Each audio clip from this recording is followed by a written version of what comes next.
All right, we are recording.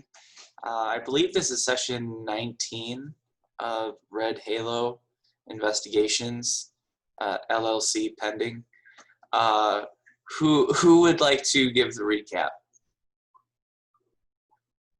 And also maybe I should do it because we're gonna have to go back a little bit for Josh. Unless Josh, have you been watching the videos? Yeah, I've been watching them. Oh, okay, so you're pretty current then. Yeah. Okay. All right. So would somebody else like to give the recap then? I may not remember everything. I remember we were going through newspapers trying to figure out newsletters. The Sharn Times is apparently a weekly newsletter. Oak Bridge Weekly has like a newsletter. The Corenberg Chronicle has a daily newspaper, but it's, basically continent wide, or at least all the civilized parts of the continent. We had heard that Drummer, the Warforged drummer, was dead, that he was found essentially savagely disassembled in the Bluebird Inn in the basement. So someone came and collected us so that we could go and investigate that.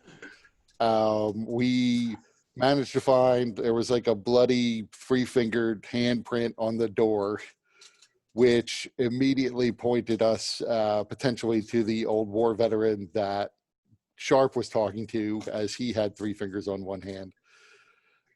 We also found out the drummer had like a best friend, and we wanted to go find him. And we also wanted to talk to the singer, Coralina. Was that the singer's name? Coralina. So we went and talked to Coralina, who was clearly hiding something, but we weren't exactly sure what. She was just being evasive and wanted to get out of the conversation as fast as possible. We then went and talked to his best friend, Sharp, and Hammerath did. But the door was slightly ajar, and Hammerath was already dead, his throat slit in his hovel in his bed.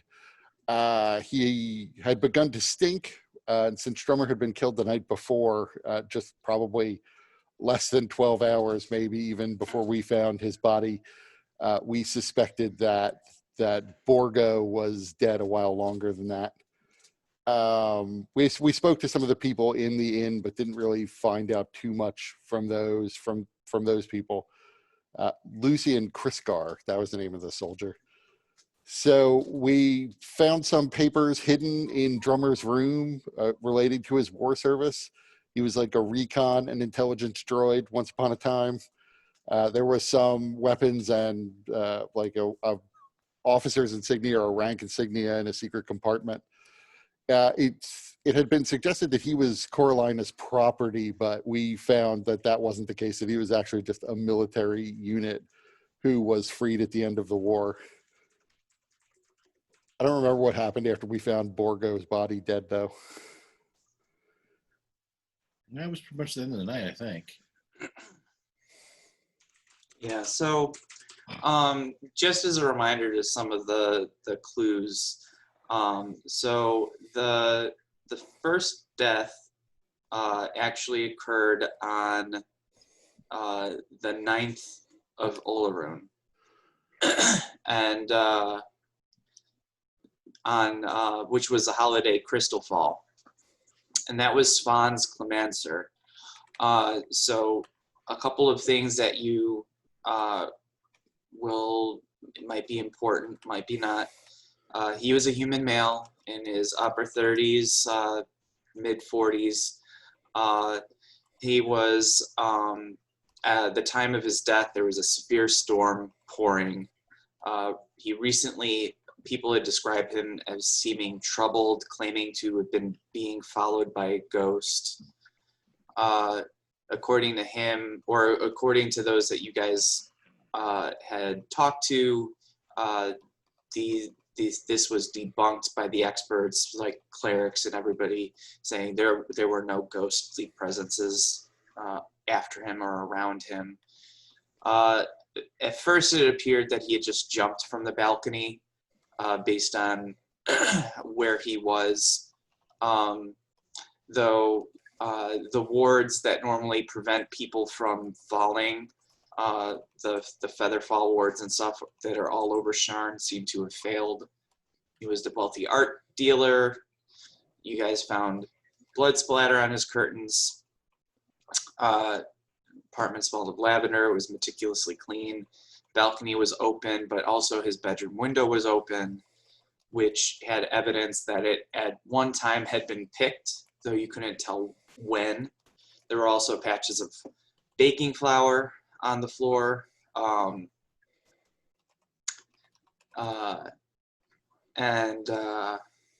He's said to have at one point ripped off Happy Drizzy pet print from the drowning mole.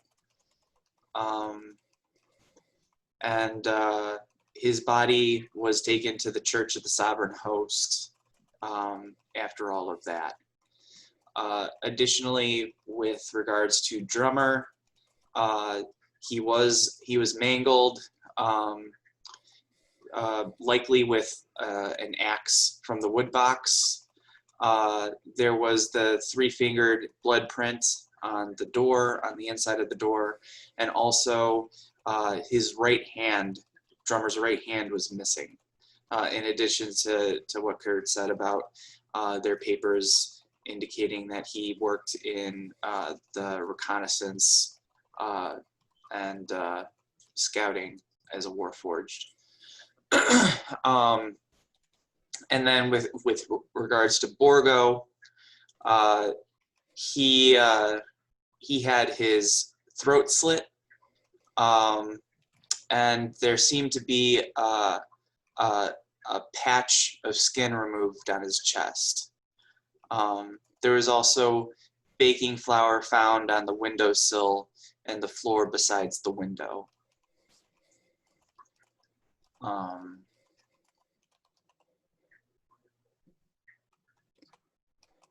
Let me see, were there any other clues? I wrote in my notes Podunk Paduk. Yeah, Who he's was- the head of the Oak Bridge Watch. Ah, okay. I did not write that. I just wrote the name because it was funny. So. Yeah, and you guys have officially come onto the case because the proprietor of the Bluebird Inn, Graf Pendrong, had heard that you guys were investigators, and so once Drummer had been killed, he's hired you to take on the case. Couple of other things that are important is you guys know that there's the Victor Saint Domain, who also was the same person that recommended to Kaelis to utilize your services to find the statue hand. He's the one currently investigating the incident that happened at the Church of the Silver Flame. And then, let's see.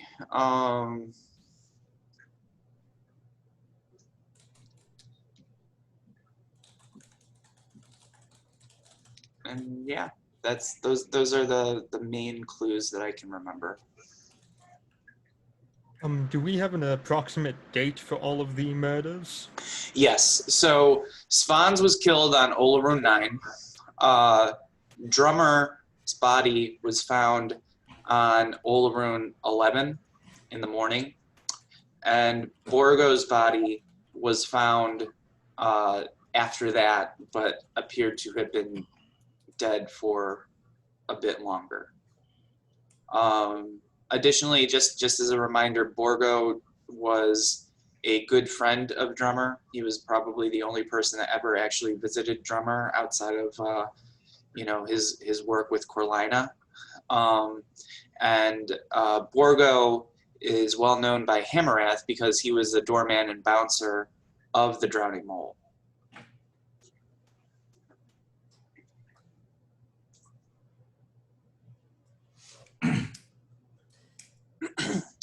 So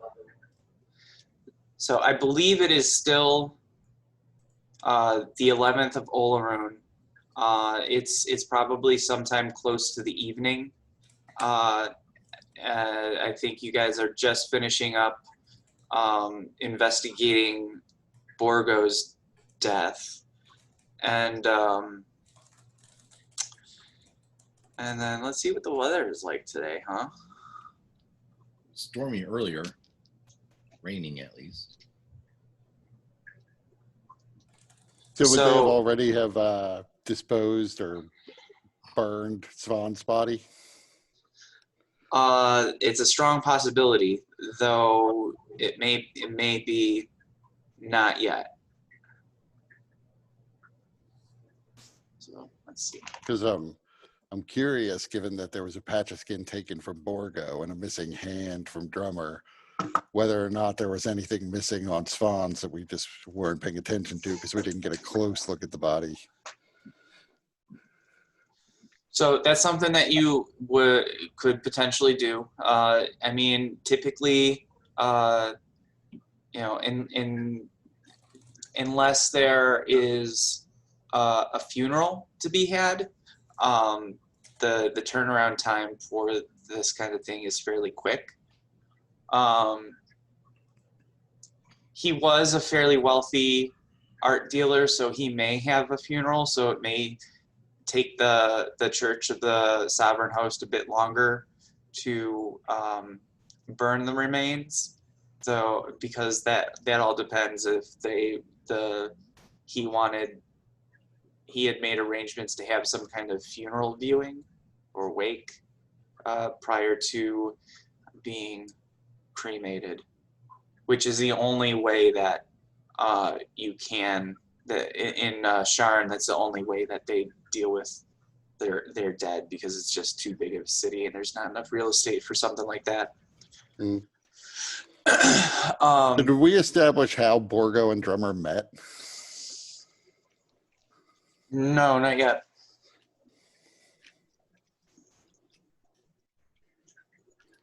I think Dag is still at Bluebird Inn. Did Dag leave the watch on Lucian's? So Dag went to watch Lucian and watched it for quite a while until Lucian went back to the bar, to Bluebird. And I think that's where we left off. I think that's where Dag is at the end of last week. Yeah, so another thing to remember about Lucian, he said that he was stationed on the border, in the border towns between Breland and Drome,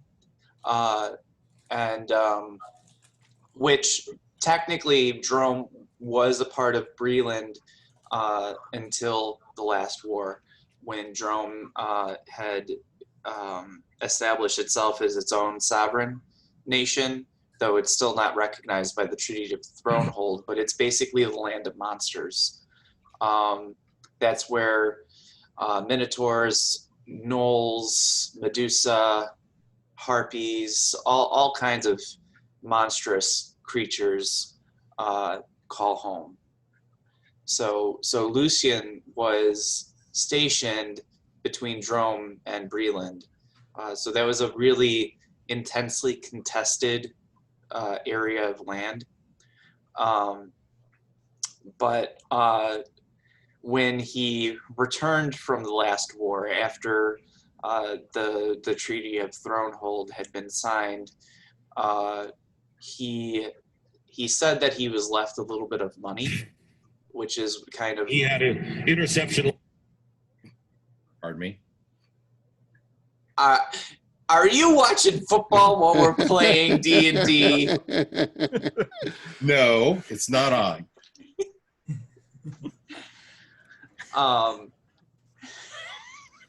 So he had a little bit of money and an interception. Next. So yeah, he claimed that he had a little bit of money left to him, which is what he's kind of subsisting on while he tries and finds his what he's going to be doing next. Here's a little question. How often is it for the Featherfall wards and things like that to actually fail? That's a good question. Unless you are a civic engineer in Sharn, you're unlikely to know the answer. Okay. Though there are people that you can probably find to ask about it. Let me check my background.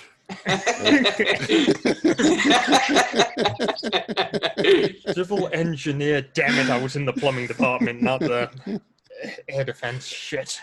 I I mean, just mean, have we heard of things like this happening before, kind of stuff? it's rare. I mean, it comes down to a few factors. One, you know, where are you falling? I mean, the lower Sharn, there are not as many of these protections because it's just everybody's poor in those areas. And so it's much more common in middle and upper Sharn and Skyway. But I mean, the wards are not, they don't typically fail because the magic that allows Sharn's towers to be built up so high and allows for the floating towers to exist is in part because Sharn is located in an area that touches on the plane of Siriana, which is the plane of endless sky. So because of that, not only are the wards built to last, but they're empowered by that magic. Okay. So it's kind of a bit strange then that this happened, I take it. Yeah, it's certainly not common. I think Joe Farr experienced it, but that might have been because he leaped so far from all the other structures around. But he also burned through 5 feather tokens before falling and miraculously surviving after tearing through numerous canvas awnings. Yeah. And I mean, he's the rat god at the end of the day. What else could we expect from him? Exactly. But that is also an interesting thing that you guys might want to discuss because Solana has been away for this entire time, ostensibly down in the cogs, doing gladiator stuff or working with, you know, her contacts in some way. You guys don't know. I imagine Solana knows. Oh, absolutely. Eventually you guys are doing what you're doing and Solana pops in and says, you know, hey, what's up? I don't know. How Solana, how do you want to make your entrance here back into the game?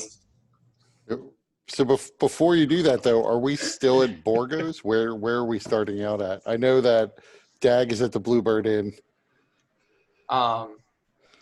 Dave, are you sleeping? No, I'm not sleeping. Watching football. No, I'm not watching football.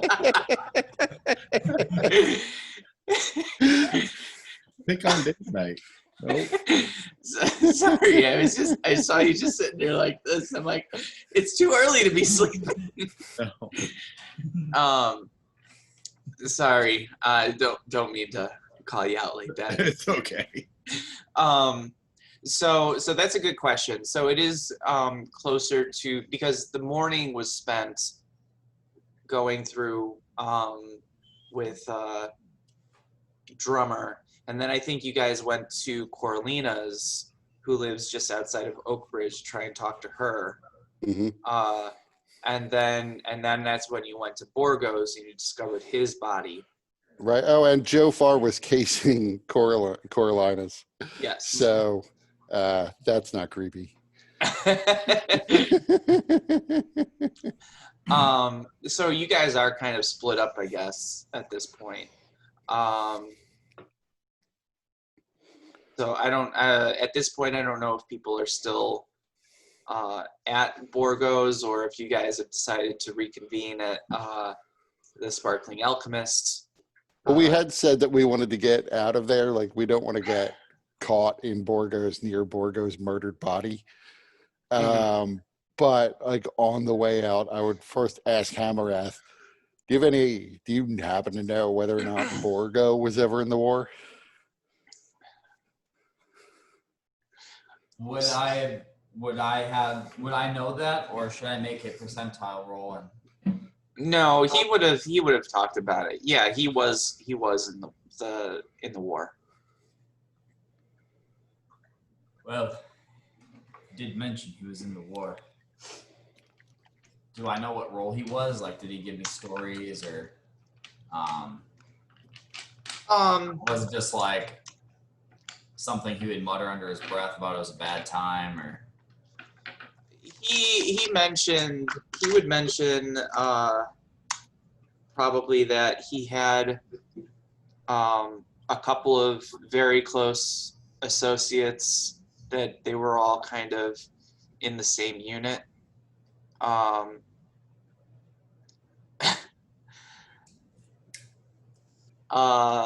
and he might have told some stories about the war, which Dustin, if you want to make some up, you're free to do that. But yeah, for him, he was he never really talked so much about his role in the war or how he served. But he had some outlandish stories that he would share with people. Those are the best ones. Yeah. Well, Borgo and I would. Well, I'd bring. He'd be outside most of the night, being a doorman. Or when it got late enough, he'd come and sit inside the door and stamp people with the blood of the local local rats as a sign of entry. Fortunately, I'm a lifetime member, so I don't need to have any rat blood on me anymore.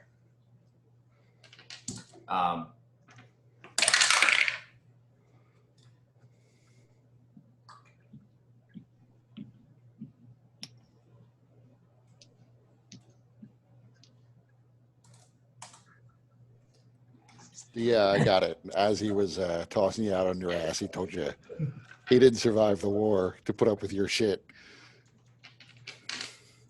No, he did tell some crazy stories, but he never really talked about what he did in the war. But that he did have a few close friends in this platoon. See, I'm just thinking it's odd that Drummer was missing a hand and Borger's missing some skin, and they were good friends. Both served in the war, along with at least the guy who seems like the most obvious suspect, Lucian. To be honest, I don't know if Lucian necessarily did it or if he's going to be the next guy to get bumped off. But I have a sneaky suspicion somebody is collecting trophies for a reason. Makes me want to go see Svans. I don't know if Svan served in the war, or even if he, for that matter, has anything to do with any of this. But I'd be curious if he was missing anything when he died.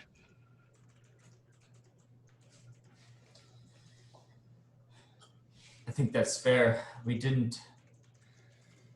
No, nothing appeared to be out of the ordinary when we the body, though we didn't inspect it too closely because we weren't expecting something to be missing. Well, maybe in the morning when the church is open, we can go and see if they've cremated him yet.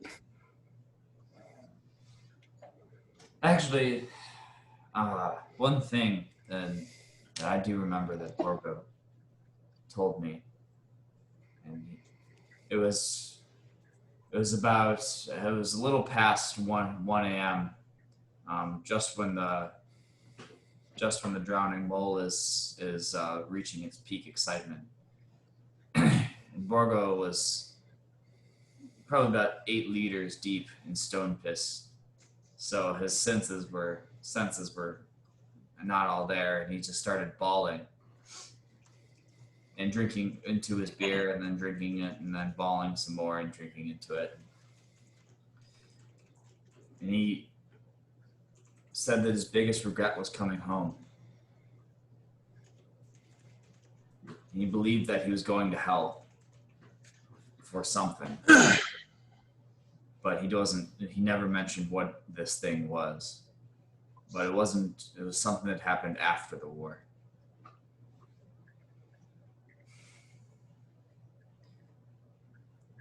I don't know, maybe there was some sort of kerfuffle with some sort of conflict that invalidated his whole wartime experience. I'm not sure. But he seemed to have at least be deeply troubled in some ways. Of I course, think that's true for a lot of vets.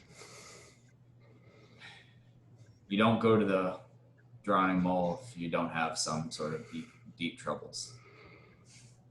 Well, it seems like Drummer found enough trouble for himself and he didn't come to the drowning mole. That we know of. I feel like he would stick out more than the other patrons there. But it might be a question for Gretchen. What does my wife have to do with it? What does she know? Bring her here. We need to question her now. Right. Darling, come here. My friends have some questions for you. He goes home. Were you sleeping with Drummer? His battery lasts longer than yours. Rubber Wake up doesn't in the count. morning. That's more of a marital aid. Gonna wake up in the middle of the night and go, honey, were you sleeping with him? And slap her across the face. How dare you? Look, the drummer, do you fuck my wife?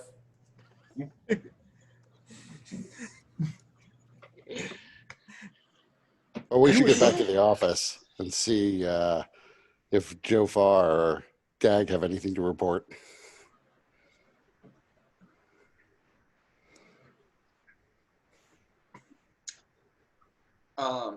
So Dag, you're continuing to watch Lucian. Yes. Yeah. And I'm probably trying to get pretty close to him because I'm trying to figure out, does he have any injuries? Dag learned that he has only fingers and that's conspicuous. Mm-hmm. I'm trying to get insight perhaps into what's his mind frame. I mean, someone that just murdered someone might be disturbed, although this guy seems to be disturbed often.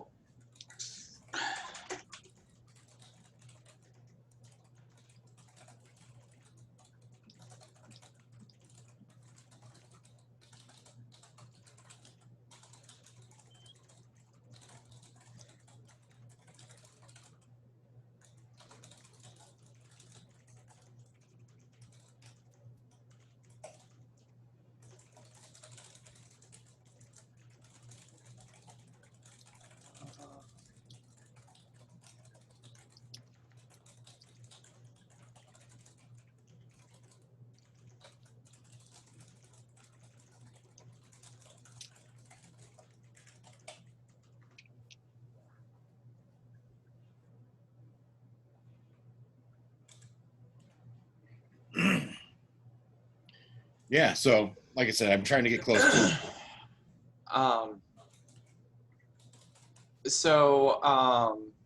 Other than the things I sent you just now, are there?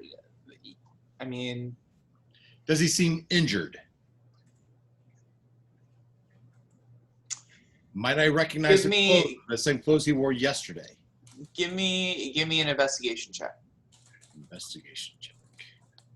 And you can do it normal, but that'll be pretty obvious, and he might recognize that you're watching him. You can do it at disadvantage, and it won't be obvious. So that's the reason I was trying to get close to him, right? Mhm. So I'm playing, if I were playing cards with him, or Okay, so you wanted to join in the card game. yeah, so I would ask to join the card game Okay. if I saw him doing that, right? Mhm. That's something Dag loves doing. Dag has probably done that at the same bar. I don't know if I played with him yet or not. Probably not. Okay, so yeah, if you're joining in the card game, you could do the investigation check. Okay. 13 on the die, plus 4, plus 3. So that's an unnatural 20. Okay. So he's definitely he is wearing the same clothes that you guys have seen him in. He doesn't seem to have changed. And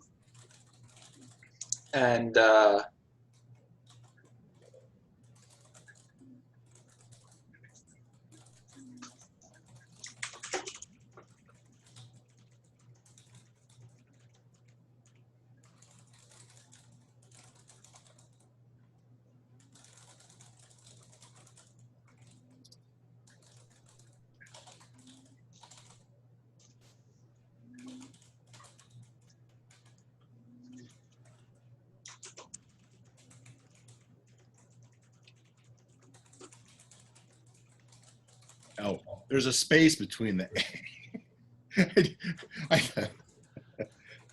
sorry, yeah, I'm trying to type this as fast as I can. Yeah, to sure, share sure. this, Okay. Yeah. So that's the information that when you rejoin the group, you can share. Is there anything else you would be doing there at the Bluebird? No, I'm enjoying my time making friends is what Dag does, and in addition to that, he is Dag's observing, taking note, trying to ascertain if Lucian might have been involved in the murder of Drummer.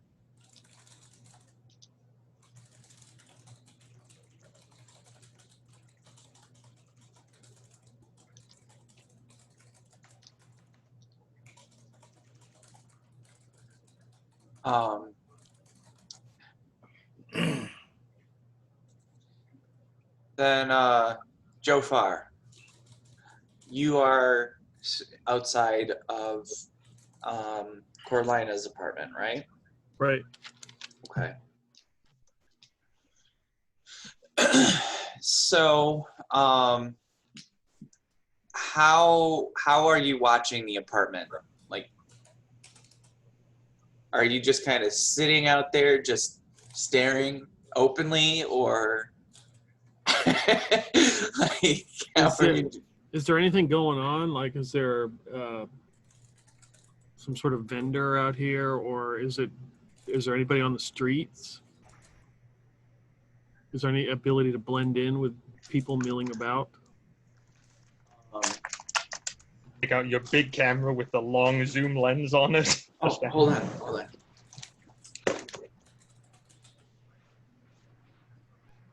Is it something I Blend said? in with your hood with the red glow, or your kelm with the red glowing eyes. I don't have that anymore. Okay. I had this fancy new dice bag, so I'm gonna put some story dice in it. We're gonna see what comes out.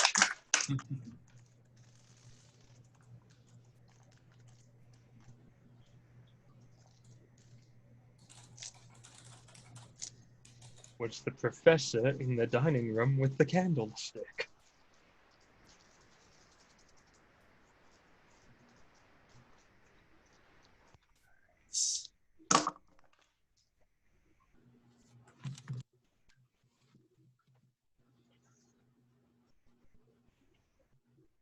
Okay, so there is a vendor out there on the street, kind of in a cart, that walking down the street, and this person seems to be selling strange ingredients, exotic. It looks like exotic spices at first, but then you are also seeing like dried insects, and like solid amber that and like maybe some gemstones and things like that, various charms. Hmm. So does he stop, or he's just like kind of moving? He's just going by. Yeah, kind of moving along, approaching people on the street, trying to gain interest in what she's selling. So yeah, I would stop by this person and just buy some dried insects. Okay. Just like for whatever, a crown or a sovereign, I would guess. Okay. So I a doubt that. sovereign's worth of Dried insects. dried insects. Yeah, as I'm watching, I'm basically watching to see if she comes out or somebody comes up to that stone or whatever it is to contact her. Okay.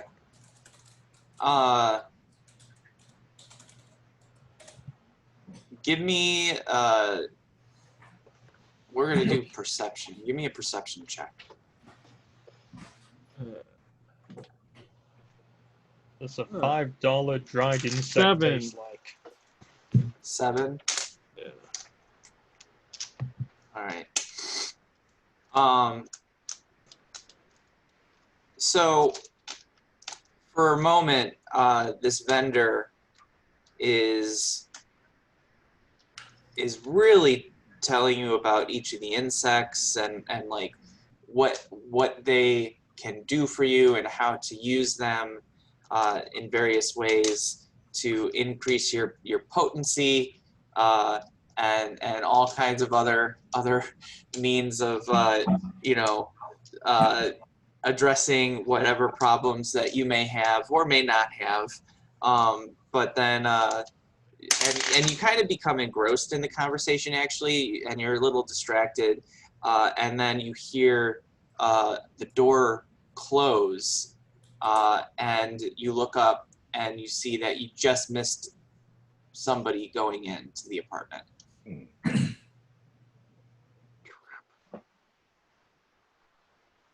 But somebody just went in, so I don't know necessarily if they went in to see her. Mhm. Is there like is anybody selling like one of these papers, like the Sharn time? I don't know what's the paper. So there's the Korenberg Chronicle, there's the Sharn Times, and you wouldn't find any of the Neighbors of Oakbridge Association newsletter, since that's in Oakbridge mostly, and you are not in Oakbridge currently. You're just outside of Oakbridge. But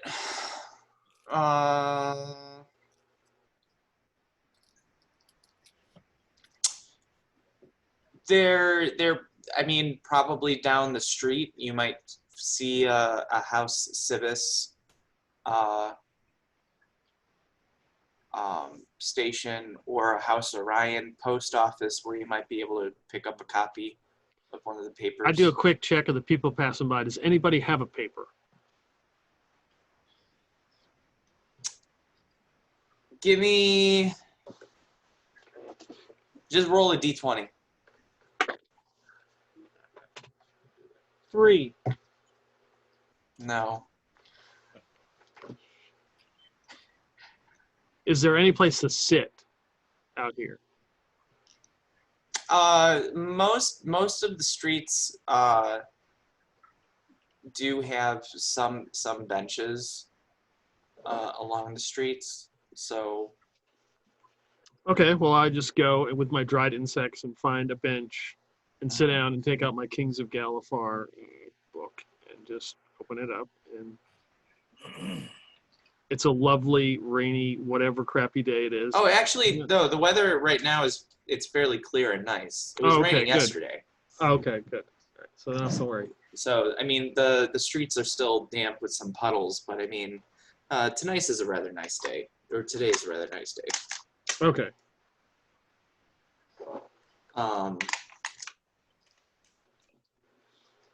Okay. So yeah. Give me an intelligence check.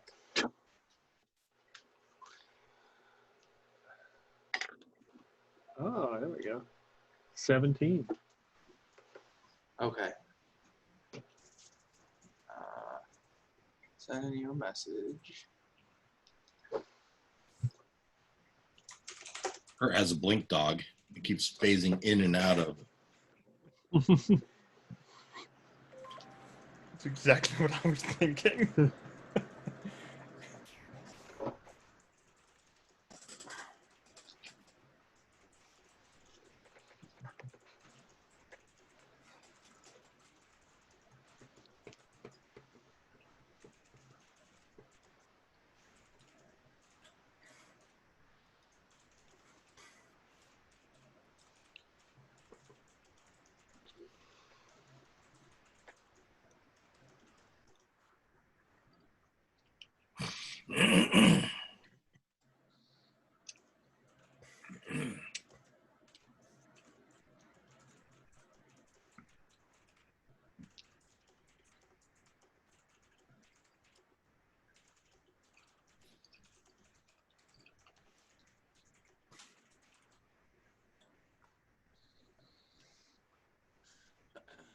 All right.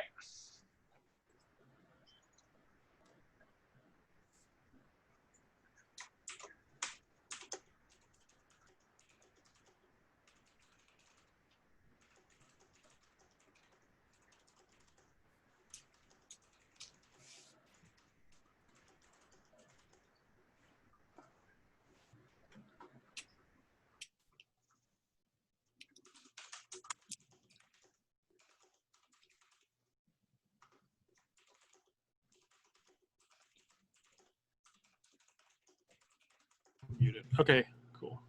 Yeah, I'll just hang out, got some reading to do.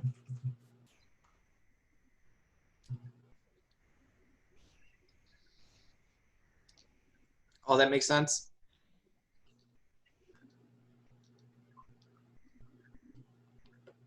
Except for...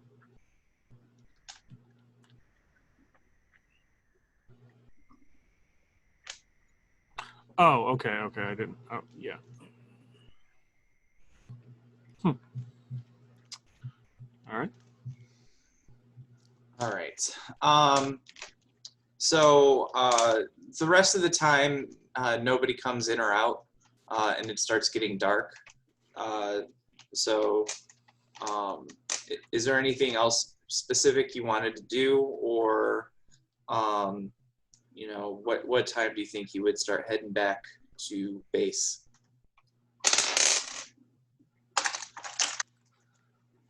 I got time. All I got is time. Okay. Oh, so Joe Farr is just going to be continuing to read his book in the dark. That's right. Under the light of an ever-burning torch. Joe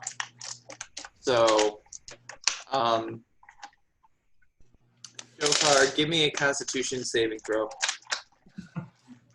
I find him in the morning with the book over his face, What? just knocked out on the bench. 19. Okay. So you avoid getting a migraine reading in this, trying to read in this very dim light. So meanwhile, back at the Sparkling Alchemist, Sharp and Hamarath are already there. Dag returns, and just after Dad returns, Solana also returns. Solana, you're back. Hi. I hope you didn't eat too many people. You didn't revert back, did you? Not that I'm aware of. What No, have I you did been get doing? I've been busy. I had to visit some old friends and help out with some things down in the cog. You know how things are back down there. Sure. Though, I did come back with some nice things for everyone. What'd you give me? And What'd you give me? What'd you give me? I have sheets and curtains for all of our rooms now. Oh, sheets. Cool. Yep. And a pair of socks. New socks is one of the simple pleasures of life. They really are. I'm wearing a new pair now, and it's fantastic. The first wear of socks are always great. Let's be honest, I'm from the cog. Having socks is a fantastic thing. Do you go back to the cog often? When I need to from time to time. Visit friends, keep up with the tournaments going on in the arena. Usual things. Do you fight in the arena? Yep. That's where I got my start. Though it's been some time. So much has happened while you were gone. Really, do tell. And I'll tell him. Right. I don't remember if he was there for the first Vaughn's death. No. So first this dude fell out of a building, and then another this Warforged got just destroyed, and then I guess that's all Dag knows. And then we were following. I was following this one dude with 3 fingers, and I thought maybe he did. Jot, Sharp. He has a big bruise on his eye, and his lip is split. But his clothes didn't seem covered in like any of that fluid we found there, and he's kind of settled in for the Bluebird. You know how he drinks, so I thought it was safe to come back. Do you want me to go back and keep watching him? Guess I don't know. I'm surprised if he just murdered a man there that he would go back the night after. Though it doesn't really surprise me that he wouldn't go back in clothes covered in fluids from the murder he just committed. That might look a little suspicious. It seemed like the same clothes. You know, I saw him last night at the Bluebird Inn, and this seems like the same clothes he was wearing.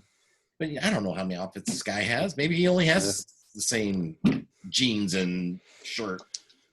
I think a lot of adventuring types only have one pair of clothing that they just wear all the time. But if it was the same, it wasn't covered in the fluids. Not that I could tell. And so Hannah, we have a new job investigating the death of Drummer from the Bluebird Inn, and his best friend Borgo has also been murdered. What? Yeah, his throat was slit in the night, probably before Drummer died too. So there was also, just as Drummer was missing a hand, Borgo was missing a patch of skin. How big was the patch of skin? Probably like 2.5, 3 inches square. Where was this patch of skin missing from? His chest. Could it have been something like a tattoo, perhaps, that was cut off to hide something? That was my thinking. Or, it could be that all of these people, the Drummer and Borgo, knew each other from a long time past, and both of them had different parts of some common message. And whoever killed them was taking it away so no one else could find it. You know, you sat down with Lucian for a while, didn't you? Sure. Yeah, I did. Did you notice that he had that big tattoo on his? It's that same hand. He only has fingers. We played cards for a while, and they could see that he had a big tattoo on his forearm. Yeah, I'm aware that he had a tattoo there. I wasn't sure what it was, though. How did he lose his fingers? Do we know? Didn't come up when I talked to him. Mm-hmm. And you said Drummer and Borgo knew each other? They were best friends. We were actually only going to see Borgo to figure out what happened to Drummer.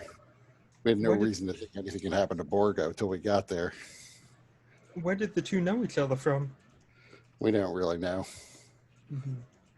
It's possible they knew each other during the war. They'd apparently known each other a long time.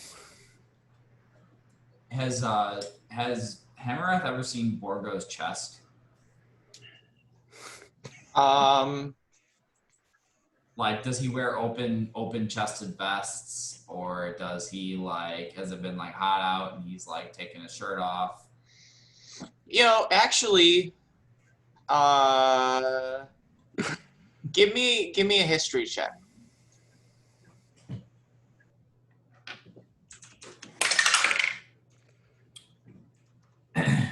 It's a 13. Okay. Thinking back on it, Borgo typically was fairly covered up. He didn't like wearing anything that revealed his chest or anything, but that's normal because I mean shirts cover people's chest, so you wouldn't have had any reason to see his chest at any time. You should ask Gretchen. Next. Borgo was always a fairly covered up person, but perhaps Gretchen, to your point, Declan, Sharp, might have seen a little bit more. Well, actually, Gretchen's blind now that I think about it, so probably not.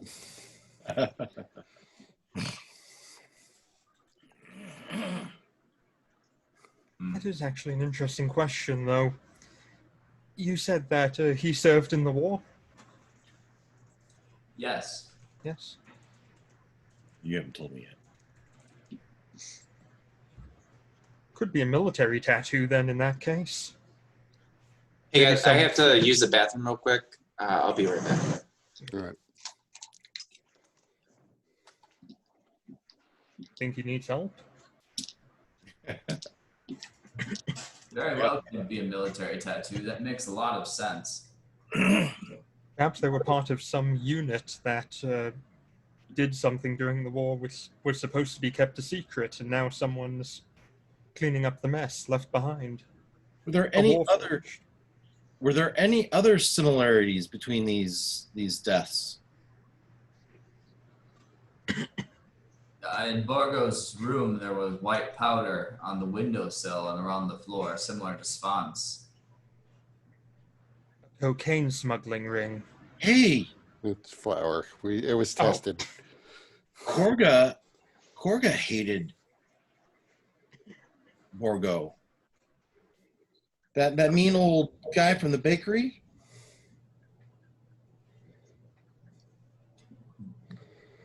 Why So would he hate Borgo? yeah, but so once upon a time, Borgo actually, Korga told me all about it. You remember, even I came in saying, "Hey, he wanted us to investigate him." This was early when we first got to Oak Ridge, and he wanted me to investigate Borgo because he thought he stole his recipes for his meat pies. and Korga actually fired Borgo, and it was shortly after that Bluebird Inn started making those meat pies, and Korga just thought for sure that they were stolen from his recipe book. And that Korga, he's really kind of a nasty guy anyway.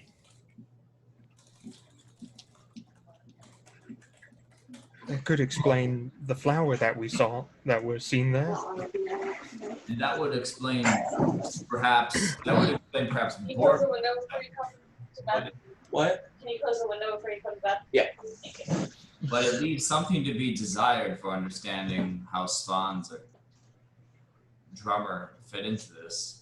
All right, so I asked him if there was any other similarities between the murder scenes. They brought up the white powder, the flour, and I told them about the history of Borgo, and Korga. Would leave us, assuming Korga's a suspect, it would leave us with having to explain how Korga got into the Bluebird Inn, got down into the basement unseen. And I'm still not sure why he would have taken a slice of skin away from Borgo and a hand away from Drummer. I don't know.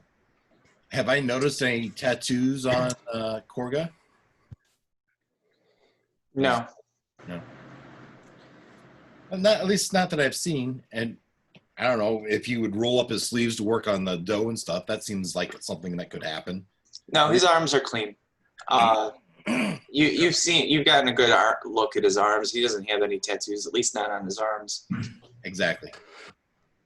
But I could go. Also, how far is it from like the bakery to, say, Borgo's?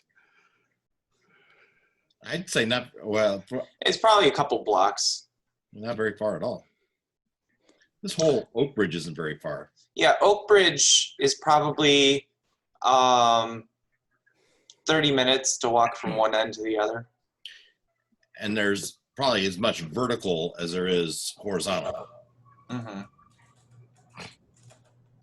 Because even like, if you assume Korga killed Svans, somehow Korga had to make it from the bakery through the rain to Svans and still be throwing powder off like Pigpen from Peanuts. You could have it in pockets. Oh, pocket powder. Or it could be, or the powder itself could be a red herring designed to throw us off, to have us spend wasting time on Korga. I think that's sort of the problem. Like the bloody handprint in Drummer's room could be something to throw us off, but it does sort of point us pretty directly towards Lucian. We could at least go see, or I could, if you want, try to figure out what he was doing last night I think that's fair. or the last couple days. I mean, I could talk to his daughter, Crystal. Yeah, daughter Crystal. If it's not Crystal, it's daughter. It also might not be a bad idea to, and maybe Hammerrath would know this since Lucian lives 3 doors down. If he's got like any enemies, like if somebody's out to get him or something. If somebody's out to get Korga or Lucian. Oh, okay. Well, presumably, if the handprint could throw us off and the powder could throw us off and trying to point us towards Lucian, it also might, if it is possibly a red herring, it would be good to know perhaps what enemies he might have, because then if it turns out to be a red herring, we can know that somebody's trying to set him up. I do have another suggestion. Maybe we should talk to Podum, the police chief guy, just to be sure we're on the right side of the law with this. Podunk Paduk Paduk. Is there anything illegal you guys have been doing? No, I just don't want them upset that we're poking our nose into things that the law should be taking care of. Well, we are private investigators. It kind of comes with the territory. Yeah, but I think it would be in our best interest to be on his good side instead of surprising him something. Absolutely, and I'm. Have we discovered anything that he doesn't know about yet? One thing we do know is that they're not going to bother investigating the death of Drummer. So I don't see how we could possibly be stepping on their toes there. They might get a little annoyed if we start investigating the death of Svans. And if they ever figure out that Borgo is dead, which I don't think they know yet, maybe they'll investigate that. But he was so poor, I can't imagine they're going to do anything more than open a file and shove it in a desk. Other than it could be related. Yeah, and probably again, they're not going to investigate Drummer's death. They're probably not going to investigate Borgo's death. I have no idea if they're interested in Svans' death. Even if they're related, even if they're related, I'm not sure they're going to do a better job than we would do. The Oak Ridge Homeowners Association would certainly be pressuring the local peacekeepers into following up and making sure there isn't some mass murderer in town. Wait, Well, I aren't think they they would- investi- I think that to Sharp's point, I think they mostly only care about Spawn since he actually had some level of affluence. They care Wait, about the Swans, they would care about the others because they could be clues. I mean, to be fair, there's absolutely zero evidence at the moment that Svans's death had anything to do with the other two, except that they're close in time. Well, And there's some flour on the floor. One would be I- coincidence. Here's the Two, thing. I feel like if we go to the police and we tell them, "Hey, we're looking into this too," they're not going to say, "Oh, good."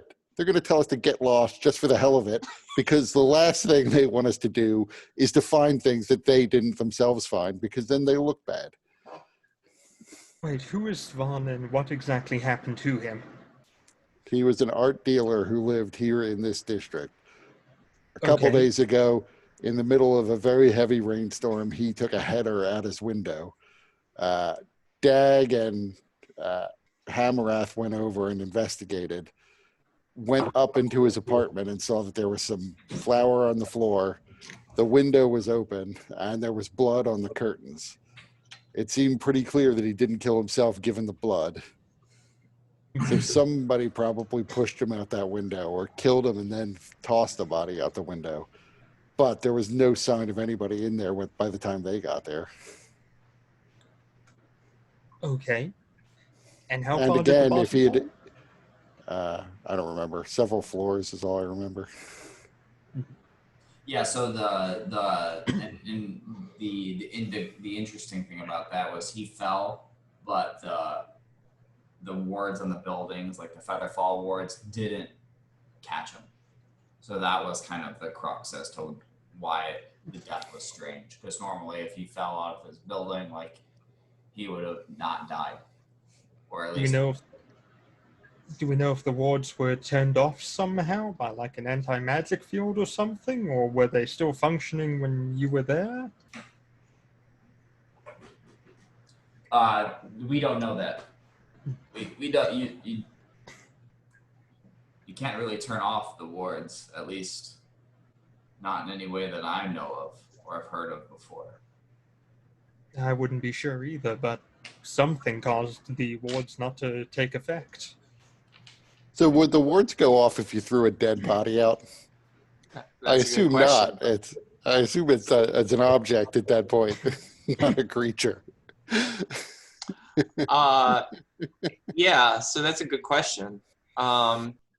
If you are trained in Arcana, you can give me an Arcana check. I am trained in Arcana. If I can find it high. As a monk, I can guarantee you that I am not. It's a 19. Okay. So magic of similar kinds of magic typically only work on living beings. These wards may be different, but your understanding of the basic concept of the magic would be that if he were alive, it would work. If he were just a body, he might just fall. So if he was dead before he crossed the threshold of the windowsill, the wards may have been on the entire time. They just don't bother catching falling meat. Then the question becomes, what did the killer hope to accomplish by throwing the person out of the window? It would raise Now a that we've great amount now- of suspicion if the wards probably failed. less suspicion than finding him dead in his apartment with blood on the curtains, though. Yes, but you'd still I mean, he time to wasn't- investigate the apartment. He wasn't well liked, so here again, I don't really know how much time the authorities are going to put into investigating his death. only 5, 6 o'clock, right? The late Uh, service. Probably closer to 7, 8 by this point. Well, still, the late service is probably going on right now. We go to the church, we might just see if we can still see that body. Well, you wouldn't need to go to the church only during their service hours. Well, I just would think after that last service, they'd be closing up the church for the evening. That's a fair point to consider. So we're going to do that. We ought to do it as soon as possible. If they haven't already disposed of the body, we got to go check it out. If I can see the body, I can go ahead and copy down everything I see on it as well. Any markings or scratches or marks. So I'll drop my things upstairs and shall we head to the church? Yeah, sure. Also, we need you to make a new sign for the Red Halo Investigation Company in Okay. the front of the building. Mike, above the table, how annoying is it to split the party? Because I'm thinking we don't all need to go do that. But to keep us together, I get that too. So Dag would volunteer to go talk to Korga's family, Korga himself or the wife or the daughter, and just see if he's been behaving weird or any time you can't account for that the wife or child doesn't know where he was. Yeah, I mean, splitting a party, I can manage it. I've been doing a lot of it, and We only split. could be annoying. Yeah. We don't travel together. Ever. Well, I Listen, mean, would you this want to whole travel time, with nobody these guys? said, "Hey, where's Joe Farr?"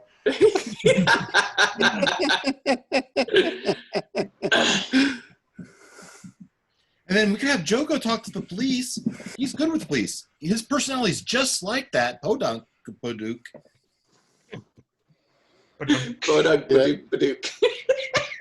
Yeah, Joe would be the guy I think we would send to talk to Podunk if we were sending anyone.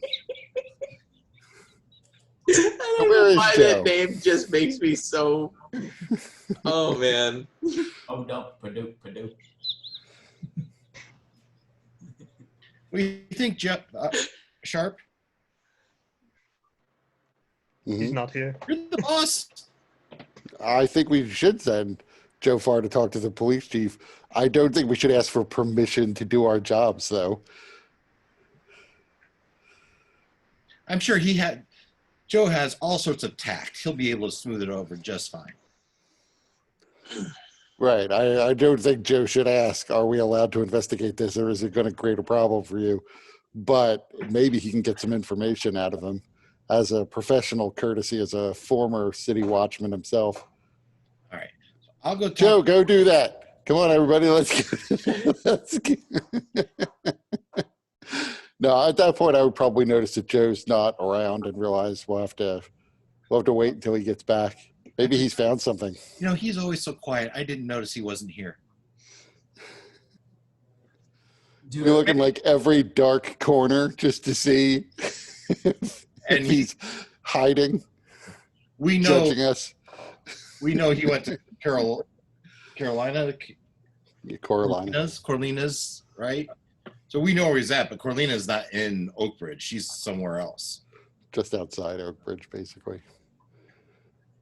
So, okay. Does Hammerrath? So, what does Hammerrath know of the kind of the reputation of the local Oakbridge? I know. So Oakbridge doesn't necessarily have its own, law enforcement. It like has the neighboring law enforcement, right? Yeah. What do I know of the reputation of there? Is it a good reputation? Like, are they thorough, or No. do they just kind of like small town cops not really doing a whole lot? Or Yeah, I mean, their gig is a cushy gig. Most of them are probably close to retirement age. They don't really have a whole lot of skin left in the game because, this is an easy gig. No, like their murder in Oakbridge, let alone like any other major crimes, is almost unheard of. So, it's not like other areas of Sharn where you might have beat cops kind of walking the streets or whatever. they may once in a while answer a call about like some kind of domestic dispute, or maybe, you know, some ruffian doing some graffiti, but you know, that's kind of the level of what they deal with on a day-to-day basis. Gotcha.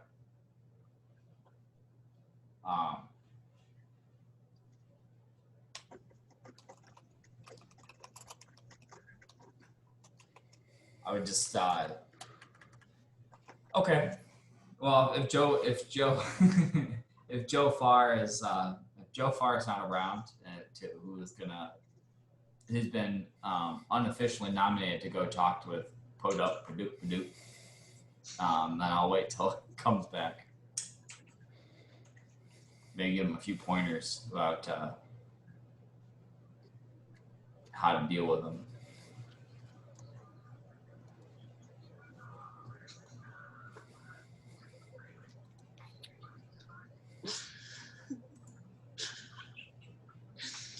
Yep, Chief Wiggum is a good a good comparison point.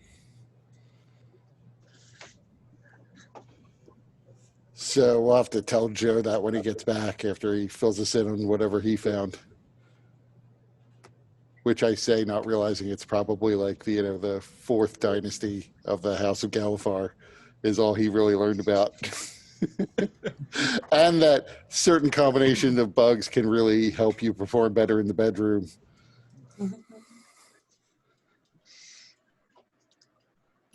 Would have no idea.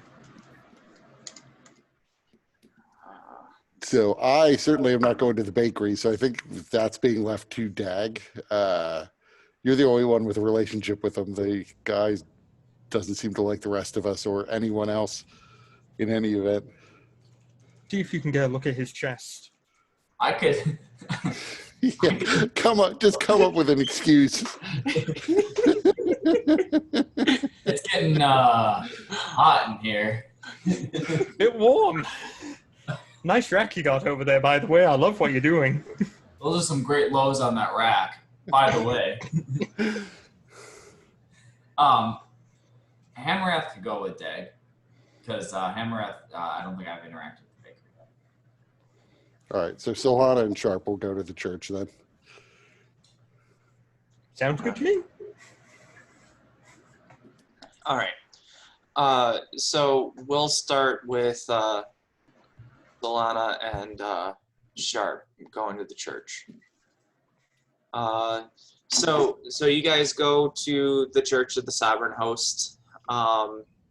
It's a fairly humble looking building, although it does have some nice stained glass depicting the various gods and goddesses that make up the Sovereign Host, minus the Dark Six. So you go in, and you see that there are some candles that have been lit. People are kind of, some are milling about. Some seem to be deep in prayer. Looks like they have just finished the last service, and the people that are remaining in here are just attending to, you know, whatever personal religious rituals that they typically do. So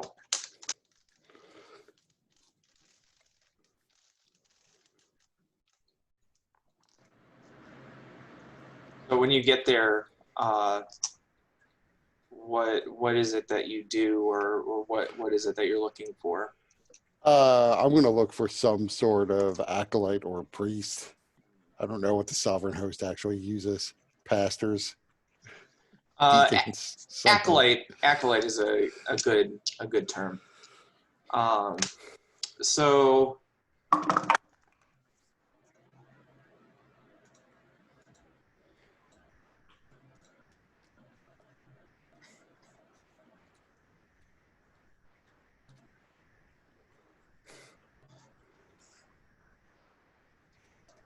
I wonder if they have a museum at this church. Hope not. Oh yeah, by the way, we stashed the mask in a secret crawl space in our new offices. What was the Sparkling Alchemist? So when that guy eventually casts locate object, he's going to find it. I'm gonna find that fucking thing in my room, aren't I? Also, the mask actually didn't cure us so much as take the curse and give all of its power to somebody else who like apparently collects these things. So it's not like a curative instrument. It's just a way for some guy to drain this magical power away from people and use it for his own purposes. Does his name happen to be Jaggerfellas or Go-Go Days? TBD. So you guys approach an acolyte. He is a gnome. And so obviously short in stature, but he wears the red robes that are typically associated with the sovereign host. More of a maroon, actually. And he comes up to you and he says, "Oh, hello. I don't think I recognize either of you. Are you new to the area?" Well, we're here on a sort of an uncomfortable topic. Do you still have the body of Svans here?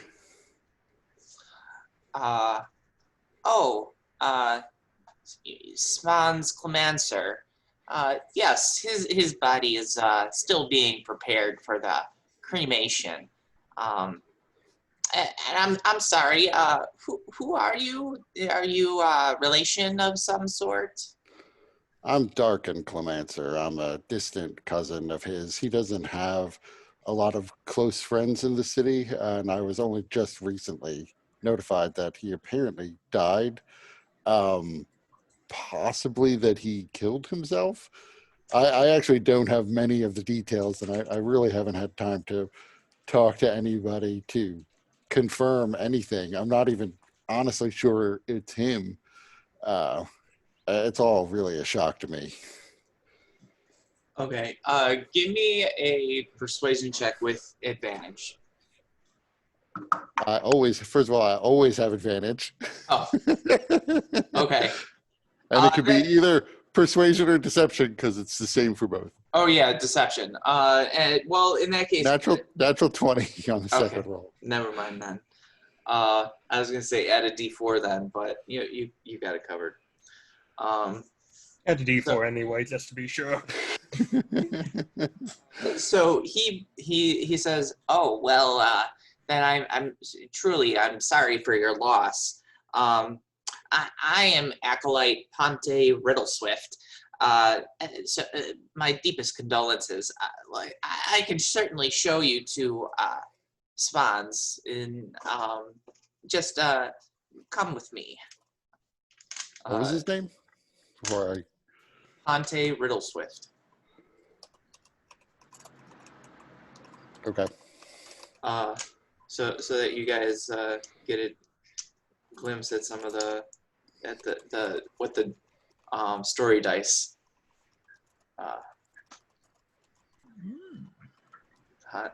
So point, riddle, fast. And that's a perfect name for a gnome. So I was like, yep, that's a gnome. And as he leads us away, I would say, can you tell us? I'm very shocked to have heard from the person who directed me here that he might have thrown himself out a window. Do you know anything about how he died, or have the authorities looked into his death? So there was a gentleman, Sergeant Paduke, who came to examine the body. We here at the Temple of the Sovereign Host, we do have some skill in medicine, and so we did do a basic examination. His injuries did seem consistent with a fall. There were some strange things about the condition of his body, but Sergeant Perdue, when he brought in the body, said that to ignore those oddities. I'm not exactly sure why, but he felt that it wasn't really important to determining cause of death. Okay. Yeah, we questioned that as well, but we don't really have a whole lot of authority here to question, well, the authorities of the area. I understand. I mean, I'm not looking to create any problems for anybody. But you know, I wish he had reached out if he did take his own life. We weren't close, but obviously I would have taken the time to try to help him out if I could have. Yes, and it's totally understandable. It's a terrible thing when these things happen.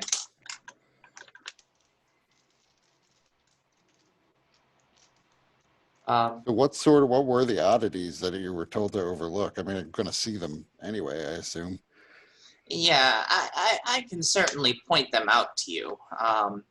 And then he brings you into a room, and so Clemanzer is on a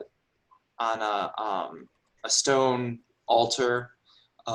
If you touch the altar, you notice that it is naturally cold to the touch, and the body is placed on it under with a blanket over it.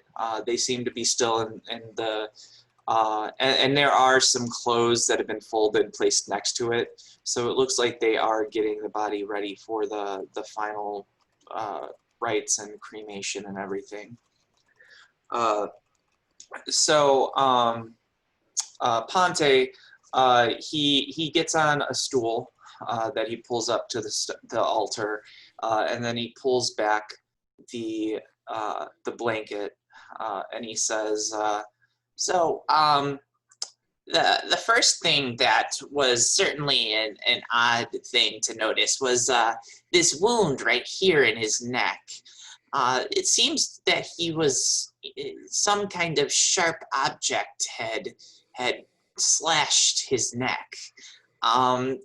This kind of injury doesn't normally happen when somebody takes a great fall. Normally, you know, there's significant blunt force trauma. You can see it. I'm sorry that you're seeing your cousin in this state.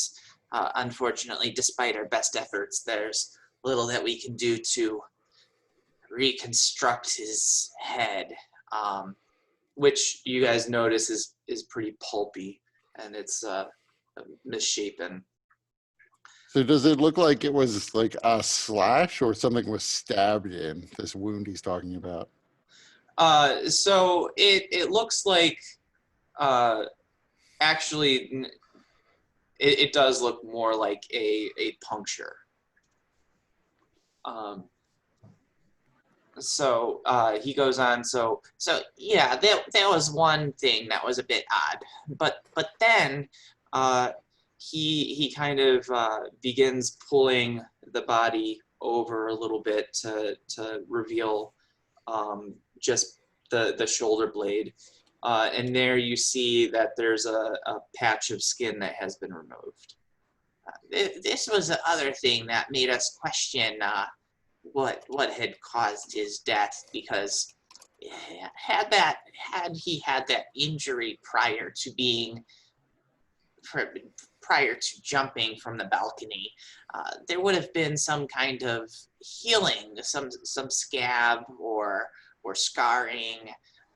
This wound seems rather fresh, though. So we brought these things to the attention of Sergeant Perdue, but he said that it was not really evidence of anything outside of a suicide and to just ignore it. Out of curiosity, is this patch of skin missing approximately the same size as the patch of skin missing from the chest? Yeah. Would I be able to look at where it was and tell if there's any markings from old ink or anything deeper under the skin or remnants? Anything No, like that? Or, no, yeah, there wouldn't. It wouldn't have gone that deeply. Okay.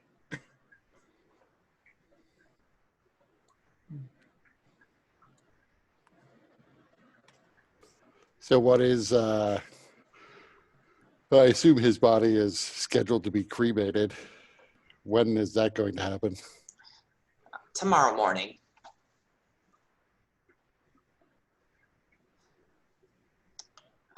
Certainly, you are welcome to join us for the service.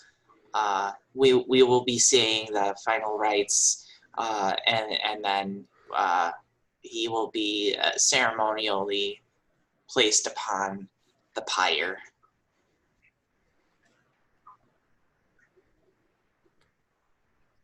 So I'm going to like kneel down and start to pray.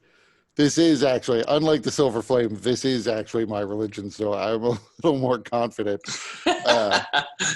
in what it is I'm supposed to do in this sort of situation. Mhm. But, at some point I would just, if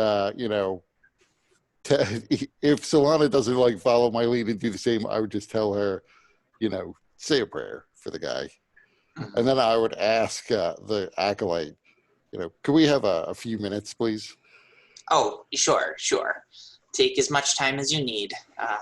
And if you need any sort of bereavement counseling, we are certainly able to offer that here. And then he steps down from his stool and walks out of the room. So what is like Silhana's medicine skill? Because mine is not good. Mine is a +5. That slightly beats my -1. She is proficient in medicine, so yes, she's going to take that sheet off the minute he's gone and look at everything just to see what's there. Okay, go ahead and give me a medicine check. Okay. All right. Okay.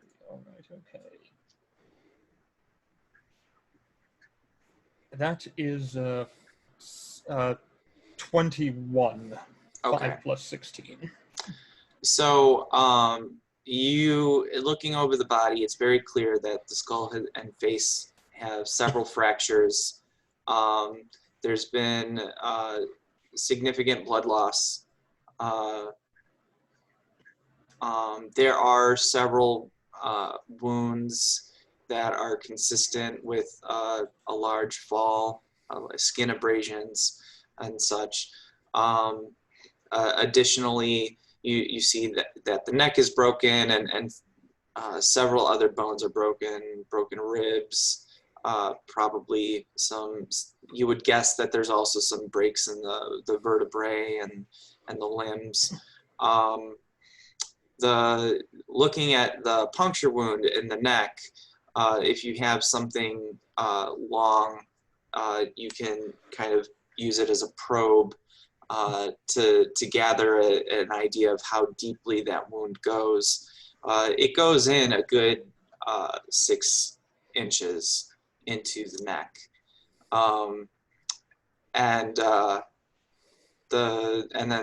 There is that patch of skin that has been removed.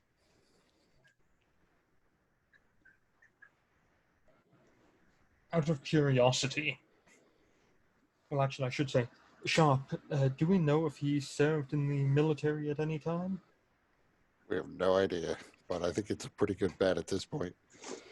I want to go ahead and try moving his legs, specifically the knee area, and also taking a quick look at his back. I want to see if if there's any specific grinding or stiffness that would indicate arthritis, which would probably emerge from someone carrying a heavy pack and armor into battle frequently.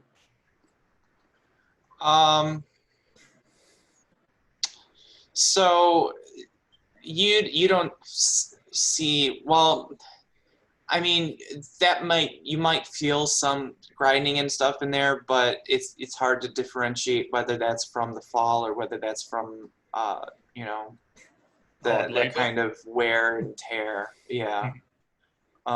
Because you know he fell from a pretty high height. I think it was like a third floor onto a cobblestone street. So that's like 50-foot fall, 60-foot fall. Any of the markings on his body that are unnatural? Any other tattoos or abrasions? So he does have several abrasions, but those are consistent with the fall from the impact. He does have a couple of other tattoos.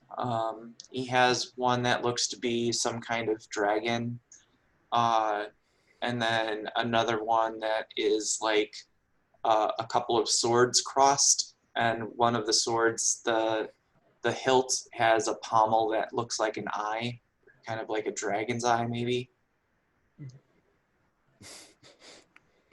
Are Sword these in fragments. color or black and white? I'm sorry? Are they in color or are they just black? Oh, yeah, monochromatic. Just, yeah. Yeah, and it does look like the Sword of Omens. Okay, I will take a note of all of this. I doubt my character would know what most of this stuff is, but for later usage. I mean, Solana would gather that these were just tattoos that maybe had some other kind of meaning, or maybe he just thought that they looked cool.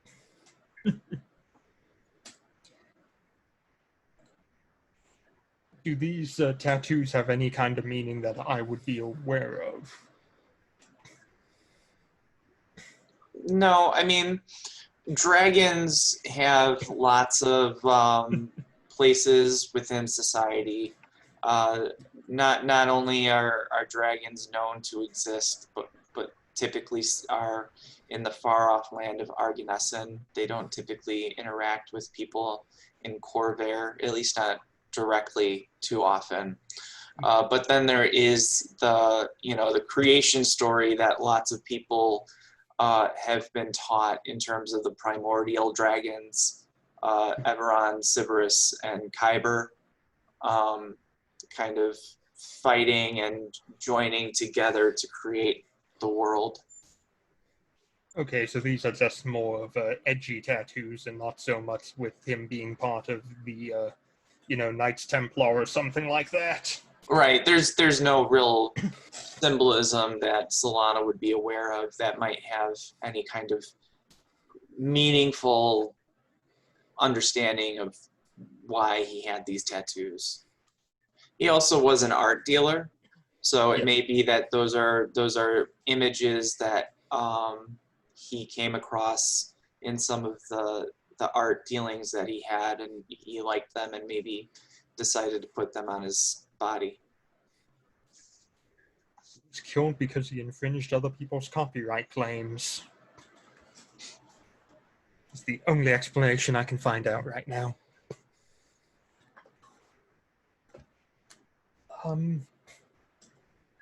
Still, it might be worth looking into the tattoos and what their origins are.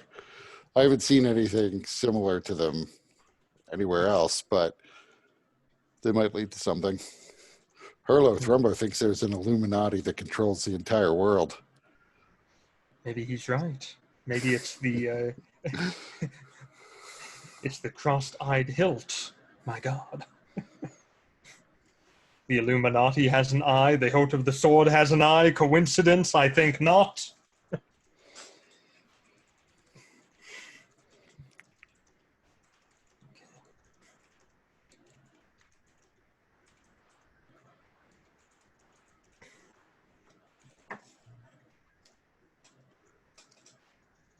So this confirmed what I was expecting to see. Do you think it's worth it to try to get them to?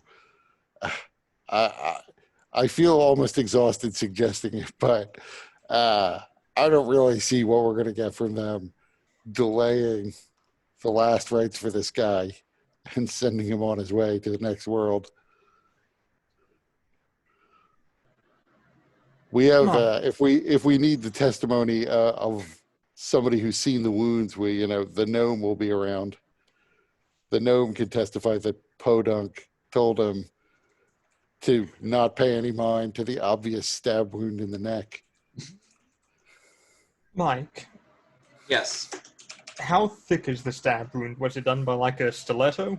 Or So probably about an inch wide at its biggest, maybe an inch and a quarter. let's see here. Would I be able to reach into the neck area where the stab wound is using a one of my thieves' tools, for example, and getting a sample of the skin and the tissue and any other juicy bits that I can out of it? Yeah, you could probably do that. Yeah, I'd like to find out if maybe the blade was poisoned or something like that as well. Oh, interesting. That could go on to tell us something about the killer. Okay. So I'll get myself some of that and scroll that away real fast.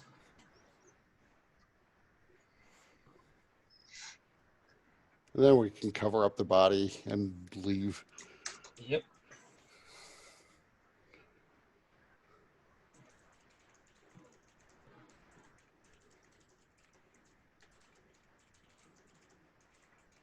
Just one more question that I would have recognized was, does it look like the tattoo was removed professionally where the skin was taken off, like it was carefully cut out, or was it a rush job? By inexpert hands. With your medicine check, it looks like it was done very intentionally and with care. Okay.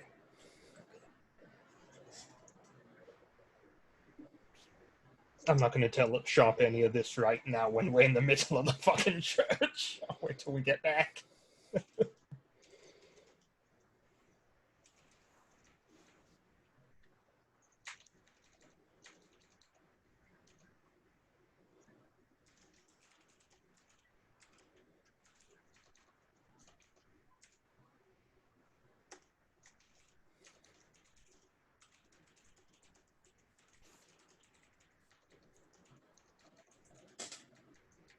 I don't think we need to delay them cremating the body. So wait, so you guys are gonna try and delay the cremation? No. No, All right. Okay. we're good with them doing it now. All right. So then you guys are able to leave. Ponte wishes you well, and then is there anything else that you're doing there, or anywhere? No, that was it. Okay. We'd head back. All right. So then, Dag and Hamarath, what are you guys doing? Meanwhile. We were heading to the bakery. To Both of you? To Corbett. Yep. Okay. So the bakery is still open, but just barely. As you walk in, there's that bell at the top of the door that rings, and Kroga comes in, and when he sees you, Dag, his face lights up, and he says, "Ah, Dag, how can I help you? You want some more of those pastries?" Yeah, well, maybe you have a meat pie left over. Still, do you have one left for the day? Got my last one. Have you had one of these, Hammer? They're fantastic. And I toss him whatever coin it is, and we can split it. Yeah, it's probably just a couple crowns. I haven't. I've had the ones at the Bluebird Inn, though. I Oh, one of them. Ixnay an uberry bay in nay. I'm sure these are much better. Yeah, you should try it. It's a lot better, isn't it? I'll take a bite. We'll let the percentiles decide how good it is.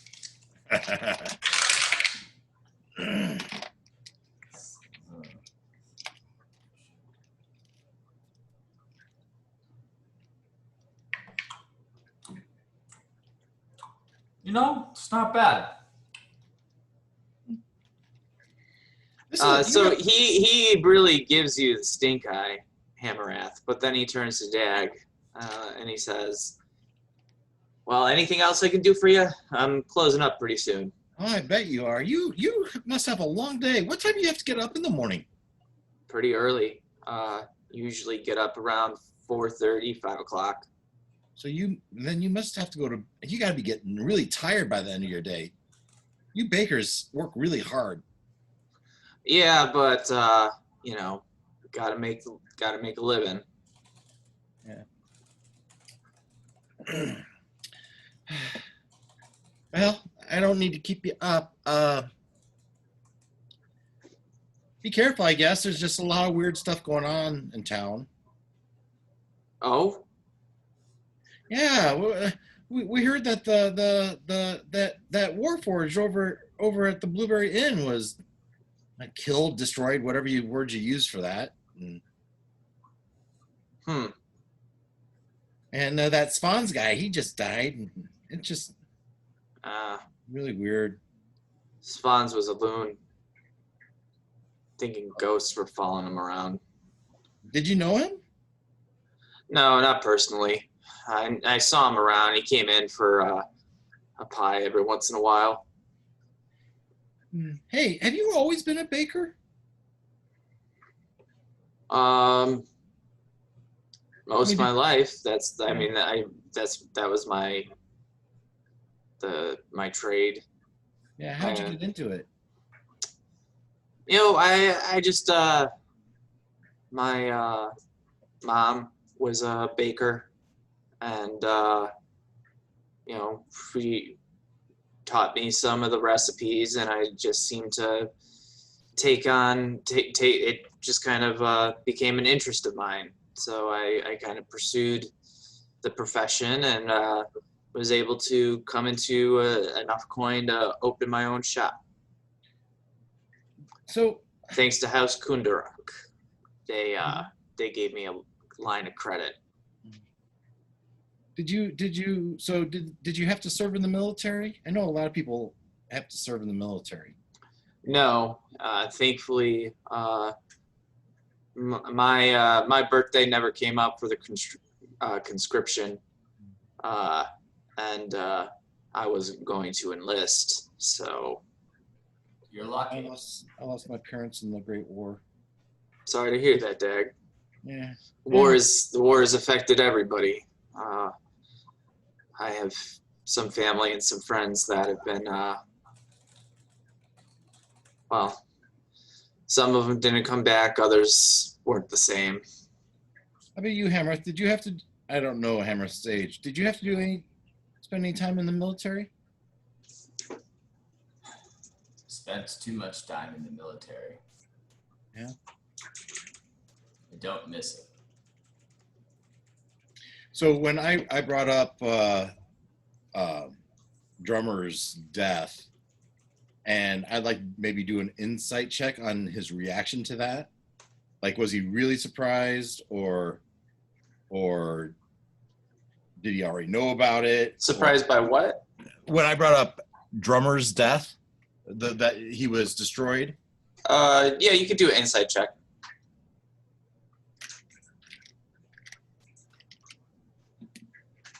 15 on the die. Insight. There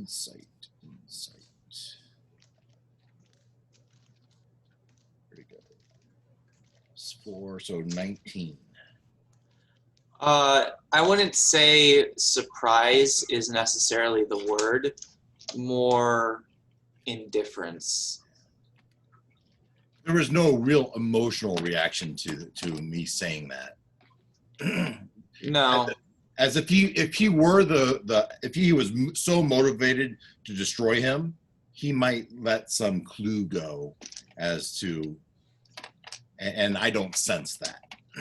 No, it's largely he was just like one of those sort of things. Yeah. He just doesn't care. And actually, if anything, there might be a slight tinge of joy about it because, well, you know, his relationship with the Bluebird Inn.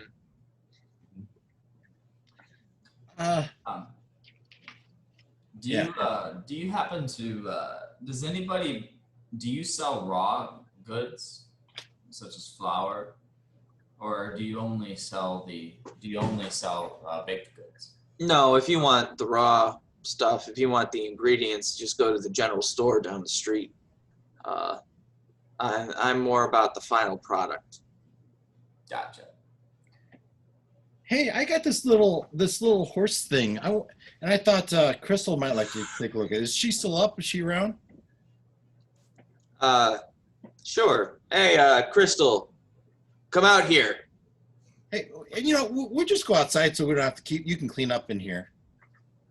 I mean, Crystal's in the back cleaning the Oh, I pie don't mean racks. her away from her work.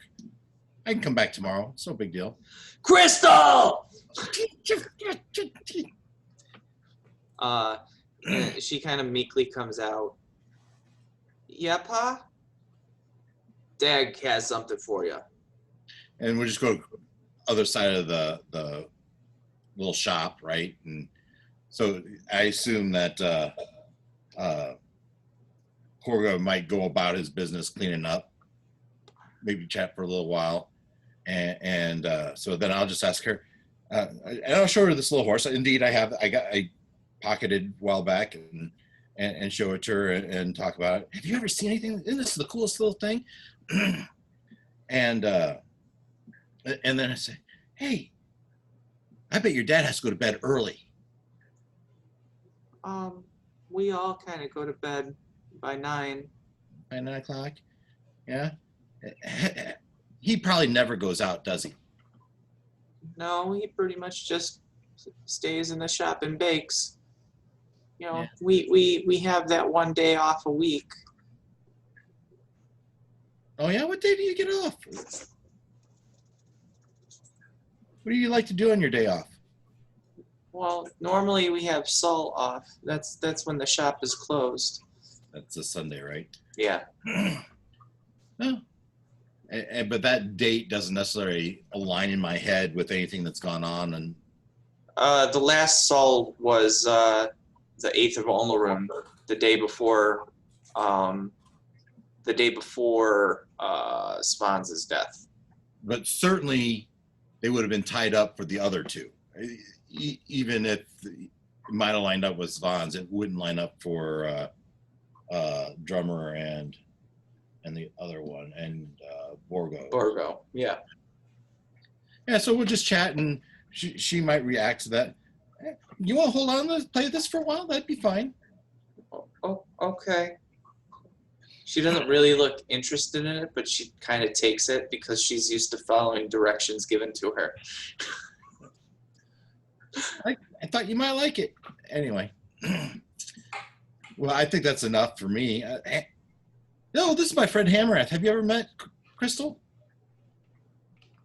Dag, I appreciate you getting Crystal a gift and everything, but she's got chores she's got to do. Oh, sure. We'll be out of here. We'll see you in the morning. All right. See you later, Dag. We won't. Nice seeing you again. Although I'm sure we've seen each other in the past. He's just kind of like, huh, as you leave, because of your comments about the Bluebird Inn. I swear the pies of the Bluebird are slightly better. Yeah, but we can't say that. Boy, that Corgo, he has a short temper though. So I try to stay on his good side. And we're walking by this time. Yeah. I really don't think he had anything to do with it. Do you? Nah, he seems pretty out of, he doesn't really seem like he has anything that really, he doesn't seem like he has anything to do with it. Yeah. It seems like he puts in a long day at the bakery and then he goes to bed halfway early so he can get up the next morning. It just doesn't feel like it's the right. Certainly wouldn't have been able to do drummer. You wouldn't think. Although I'm curious to see if there's since we are seeing flour at these locations, if there's any kind of, maybe if we head to the general store and see if we can get the any information about like if there's been like an increase in flour purchasing lately from someone. I'll look at my sundial and say, "Oh, we better hurry."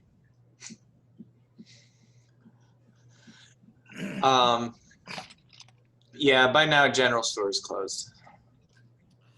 Missed him. So we'll breathe on the window. And I got the little clock in it that says open again, at 7 a.m. or whatever. Hey, did you promise Gretchen you were gonna actually come home tonight? I did. What time is it? Late enough that the stores are closing. Yeah. Sometime between probably around 9 o'clock now. Ah, you're right. I should get going. Okay, we'll see you in the morning. See ya. And he'll put up his hood and kind of quickly walk back towards his house. Does Dag know where Coralina lives? Were you not was Dag not with the group when the others went there? You were with Lucian, right? Yeah, probably. You're muted, Kurt.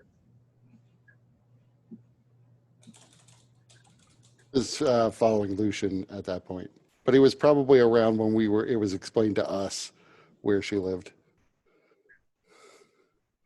So if I Yeah, would know where she lives, I might go see if I could find Joe So Far. far. Joe. Yeah. All right. Hold on 1 second.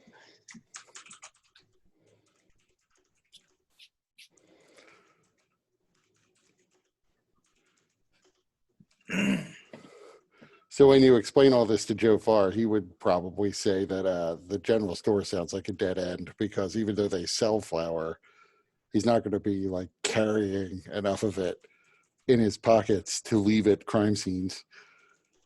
Joe's gonna tell me this? No, Sharp would say that. It depends. Maybe we can check the police reports and see how many crime scenes have flour there. Maybe it's like his calling card or something for the guy who owns the store. They call him the flour killer.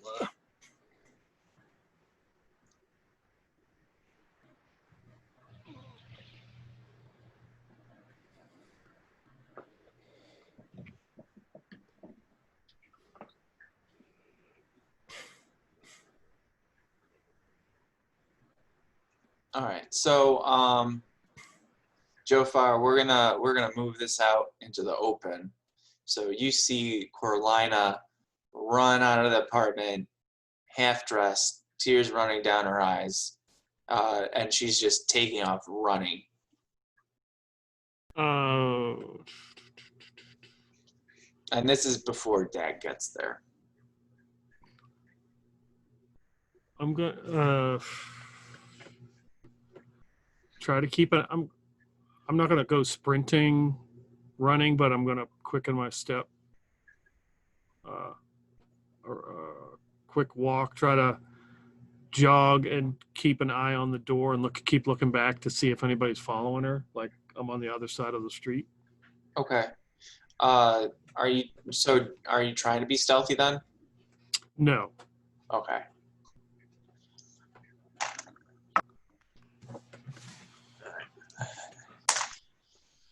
Um,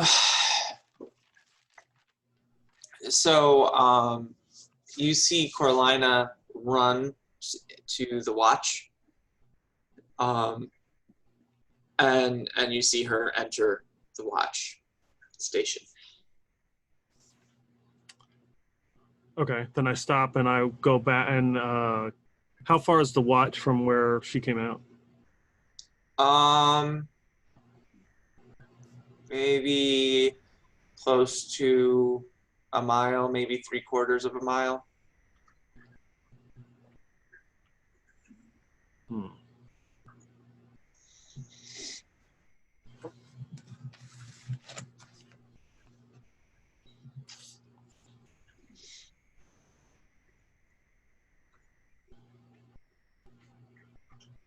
I just go inside. I'm going to go inside the watch then. Okay. So you enter the watch. You see you go down a hall and come down. You come across like a big kind of desk area.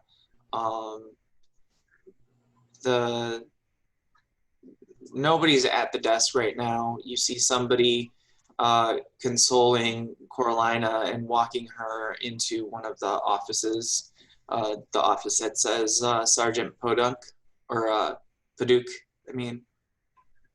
Okay.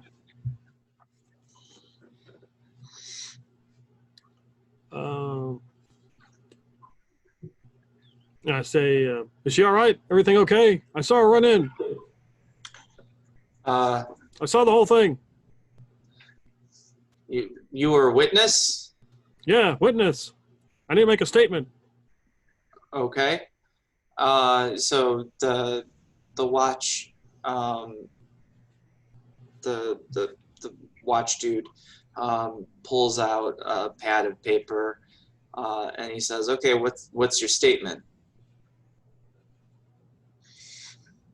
Wait, let me sit down and collect my thoughts. It was a long run. Okay. You got a drink, something? Quench my thirst? Fill up a tankard for me? Sorry, this isn't an inn. Look, I was doing the watch when you were still, well, not even around, so I know what it is. I need a lecture from you. Look, you said you're a witness to a crime and you have a statement to make. There's a crime? How do you know? You're the one that came in saying that you saw what happened to the girl over there. Right, but how do we know it's a crime? I just said I know what happened.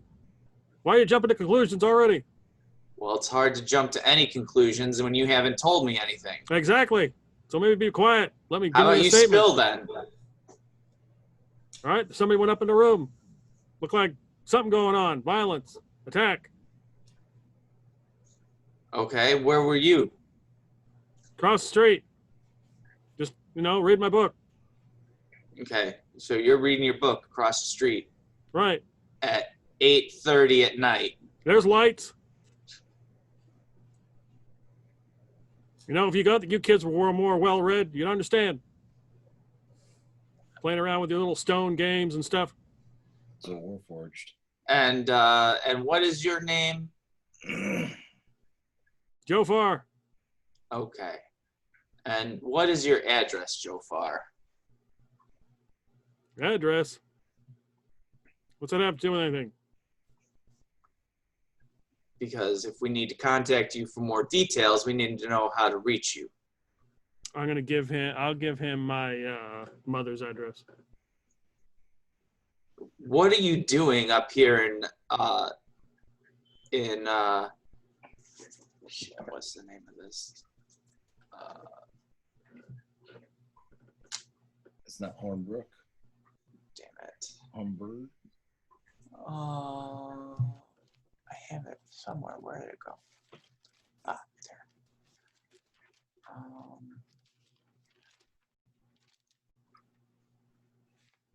What are you doing up here in Middle North Edge?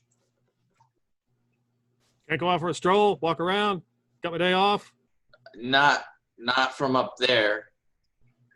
What were you doing outside of Miss Corlina's apartment? Sitting. Got a Yeah, crime here in so Northridge? you say. Yeah, that's what I say, yeah.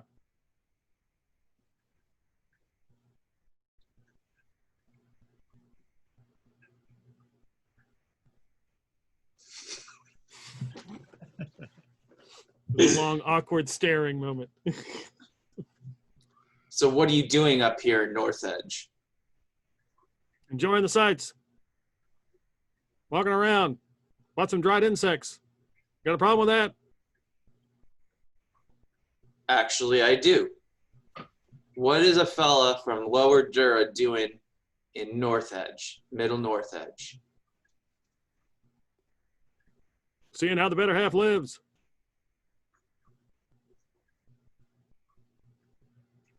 You're avoiding me. You're avoiding answering these questions.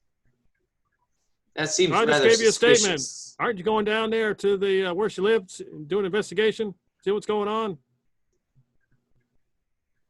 I haven't figured that one out yet. So you just happen to be sitting outside Miss Corlina's Yeah, apartment, it's called coincidence. Ever heard of it? reading Yeah, reading. at night What's outside that have to her do with anything? apartment when you There's a lot of apartments. live down in Lower Dura. Correct.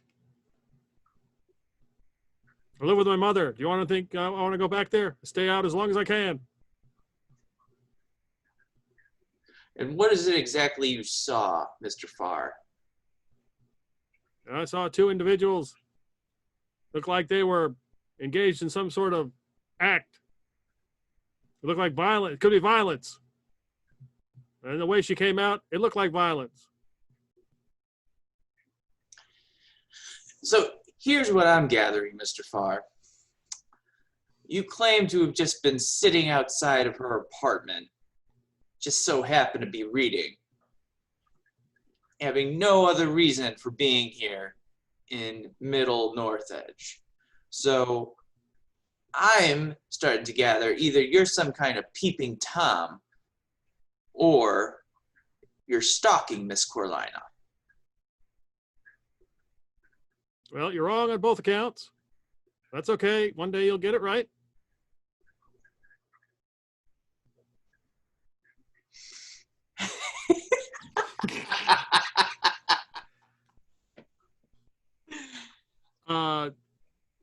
Is it obvious where she went, like his office or something? Yeah, his office is just right down the hall. And you can see it from where you are. Can I see if there's anything going on? But it's probably doors closed or whatever. Yeah, doors closed. It's like the frosted glass, but you see the shadows. You know, one figure is kind of hunched over, clearly sobbing, while the other is kind of looks to be writing something on a pad.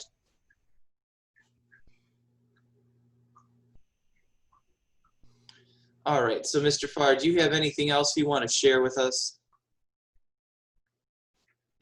I got lots of things. Do you want to listen? I get up and walk out. We will be in contact with you, Mr. Farr. You sure?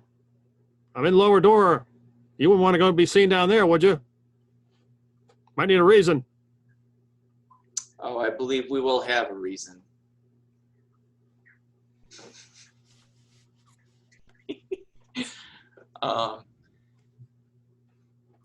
Yeah, I would have asked for a persuasion or a deception, but the minute that you said you gave your mom's address, I mean, it's too suspicious. Your mom is in for a very unexpected beating from the police, though.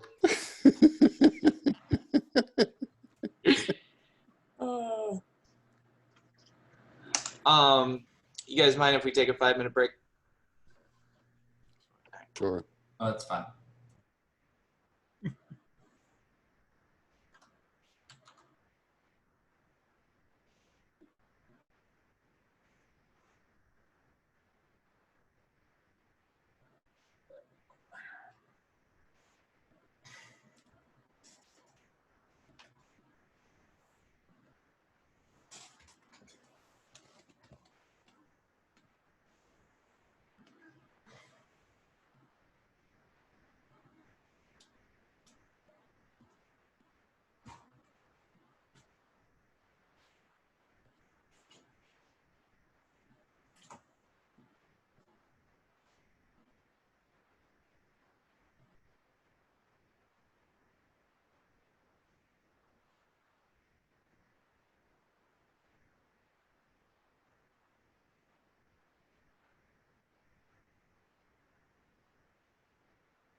So Dag's the guy with all the bail money to get Joe Far out of the big house when his time comes, right?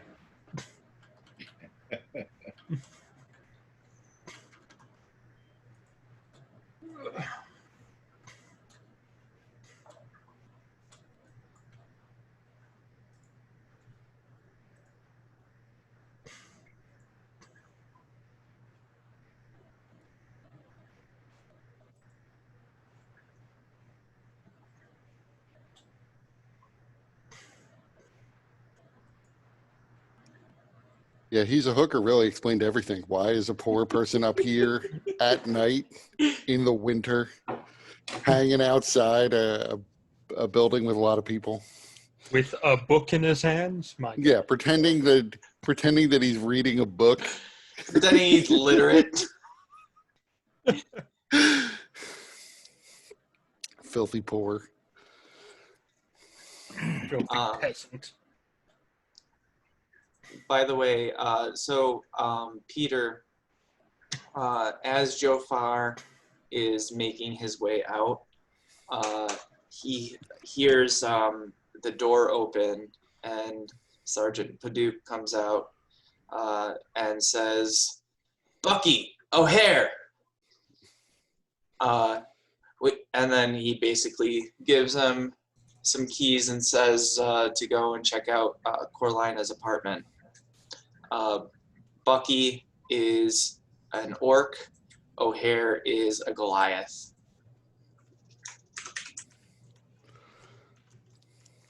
Hey.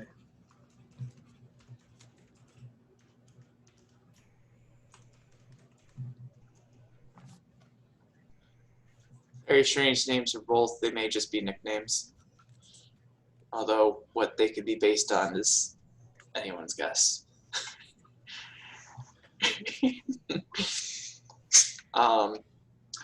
But you see those two figures begin walking down out of the watch, passing you by, and then heading over to the apartment.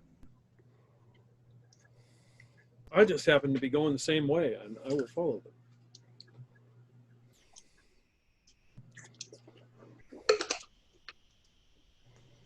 So they unlock the door and head in. Do you do anything?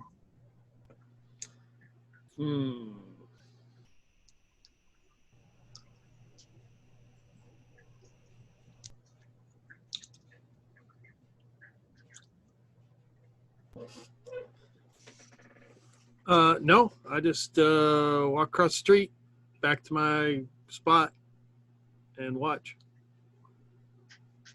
Okay.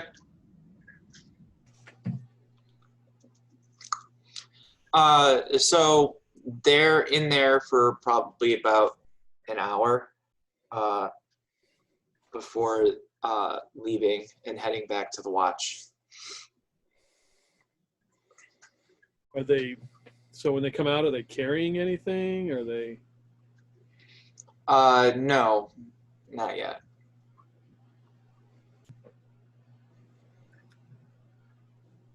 Are they acting casual when they leave?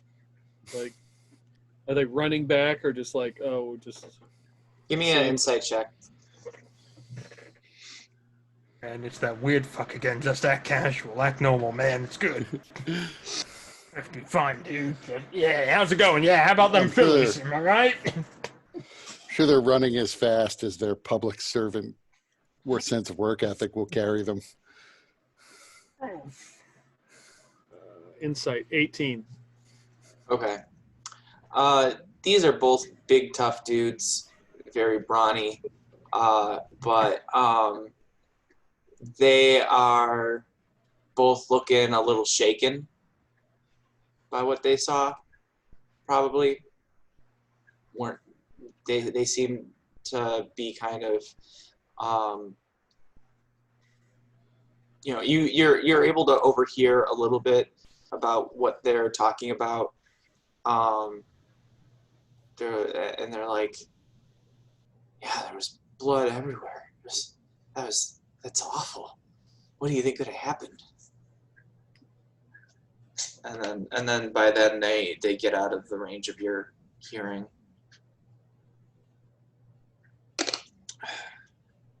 Was Bucky or O'Hare one of the people I talked to, or are these two different dudes? No, those are two different dudes. The name tag on the person in there was let's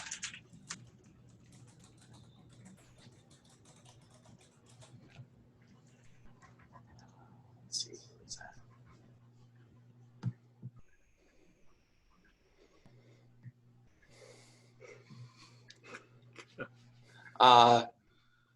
That was Officer Blinky.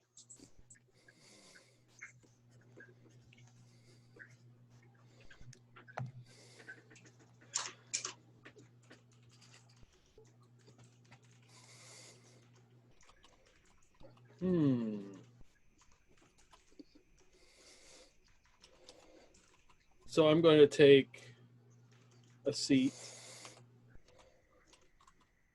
and watch to see if anybody leaves the apartment or anybody goes in. How long are you gonna be there watching for that?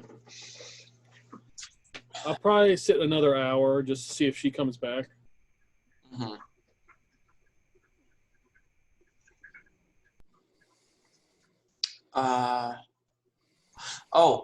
That's another thing that you actually overheard on the way out with Sergeant Paduk asking Coralina if she had anywhere safe she could go for the night, and her saying yes. Okay. I will still sit there for about an hour just to see if any more people show up. But I have to imagine this is an apartment, so a bunch of people go in and out, or do they go specifically to her door? Do they have specific doors? No, they don't have specific doors, at least not in this apartment. But yeah, not many people have come in or out, at least not that you've seen during this time. Okay, and primarily just watching to see if anybody goes. Is anybody in that room?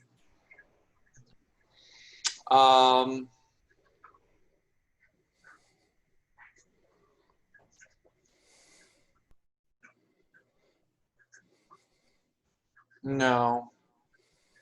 When they left, when Bucky and O'Hare left, they turned off whatever light was on inside. Of course I did.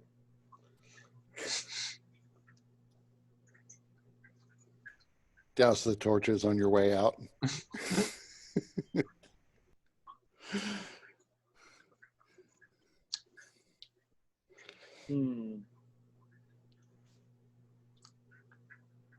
All right, I will head back then. All right. So now everybody comes back together at. Oh, wait. No, I'm just kidding. Well, except for Dag. Dag was going to head off towards. I thought for sure I'd be in there taking a look at the apartment when the police arrived. Oh yeah, you probably would have got there as Bucky and O'Hare entered. So I was looking for Joe though, and so I get there and I don't see Joe anywhere around. Right? No, he's outside across the street at a bench beneath an ever-burning torch. Yeah, and so I could just see I'm coming up and I just say, "What you reading?" And he just jumps out of his skin as he doesn't expect me to come up behind him. Yeah, I don't know if Joe Farr would have that reaction. What would Joe Farr do if you were shocked? I quickly closed the book. Slam. Yes. Ooh, a little private, are we? Didn't see you there. Hey, how's it going? All right. Something happened in the apartment. Like what? Coralina left. Looked Like something happened, like she got beat up or something. Went down to the watch. They just sent two goons in there. Check it out. So Maybe we this should is, go in and investigate. this is an apartment building. Yeah. Well, should we go in there and take a look at it with the goons, or should we wait until they go?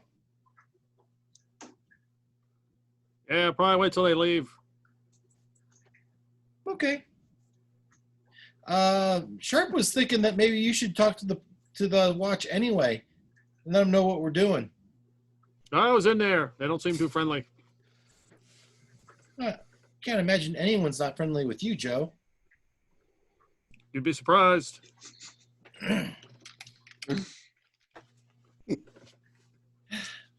Well, I guess we can just sit here and wait. You have a book for me? Nope, just- fresh out. Yeah, but I've already started going through his stuff looking for one. Okay. Then I will message you something.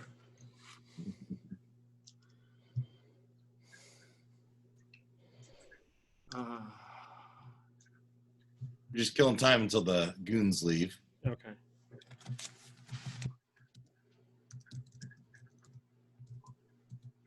Hopefully this will be okay. As Careless Whispers starts playing in the background with the two of you there.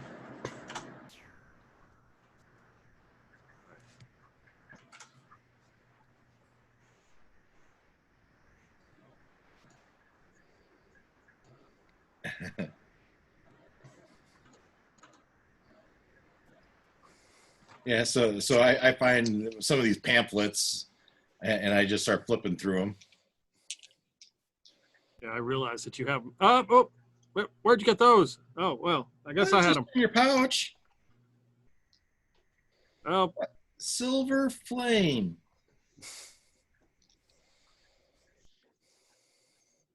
Is that like some old person dating site?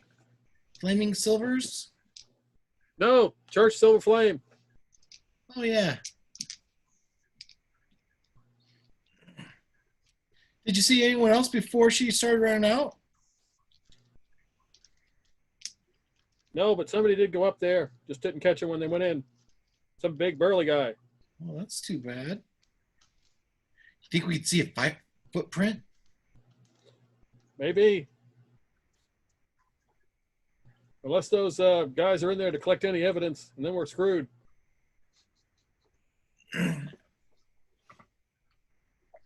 So we'll just wait them out. Okay. So you wait. They eventually come out. And we hear the conversation,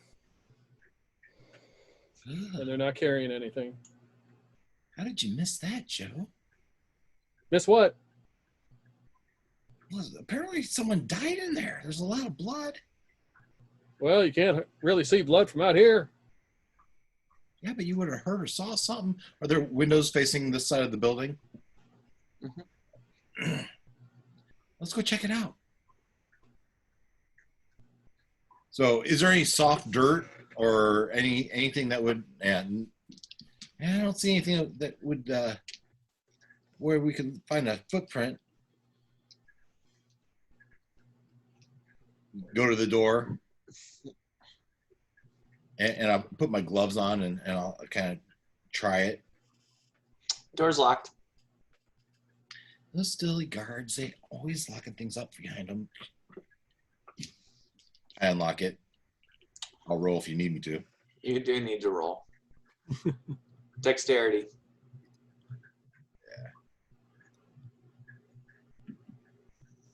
18.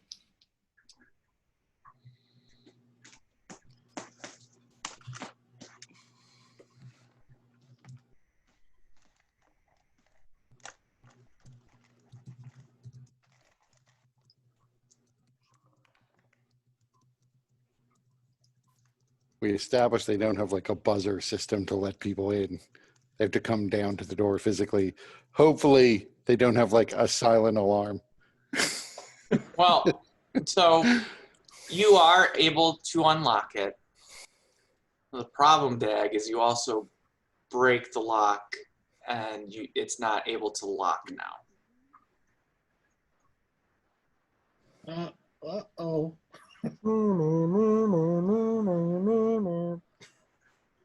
Just more convenient for the next time. Yeah. It doesn't seem like something those brute guys would notice anyway.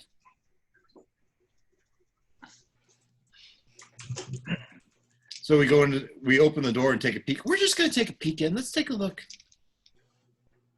All right, so you see a hallway with some doors and a staircase at the end of the hall. Do you know which door was hers? So we can figure out by you said you knew where her window was, right? Well, you guys know where the window is, but also like you understand the system of like gems that you would need to press so that you could figure out which one was probably hers. So it's up on the 4th floor. 4th floor. Wow. And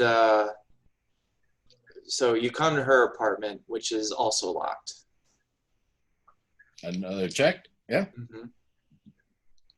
Yeah, that's 17 on the die plus 11 is a 28. Yeah. Okay. So wait. So the last time you only rolled a 7. Yeah. So yeah. So you're able to open this one fairly easily. And so let's see. What is it that you guys see when you come in?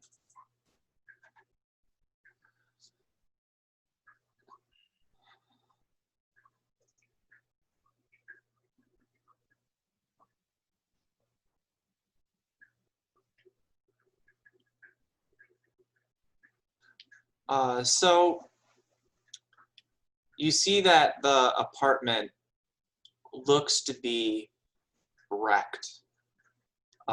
It's very clear that there are some things that have been broken, other things have been tossed around.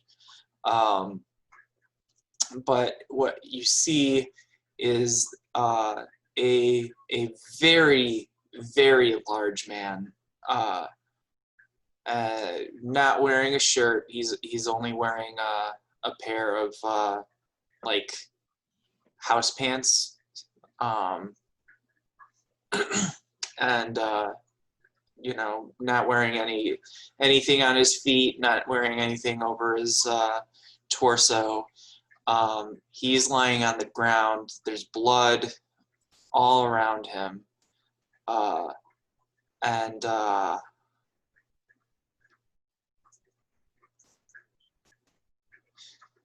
you see that his throat has been slit, and there's a section of his back that is missing, like a section of skin on his back missing. There's also what looks to be a stab wound in his back. You think this is the guy that went in? Pardon, jeez. Would you be quiet? I saw the silhouette of a big man. Think this could have been him? Probably. You think that Coralina girl could have done this? Yep. But you said she's the one that ran away. Why would she run? I mean, if she was able to do this, why would she run away? You said she was like panicked and scared, I thought. It's all part of the act. She's a professional. So you think Coralina did this?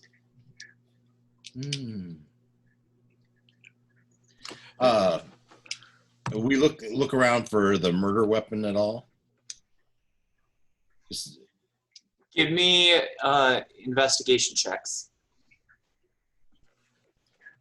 all right. 12 plus 4 is a 16.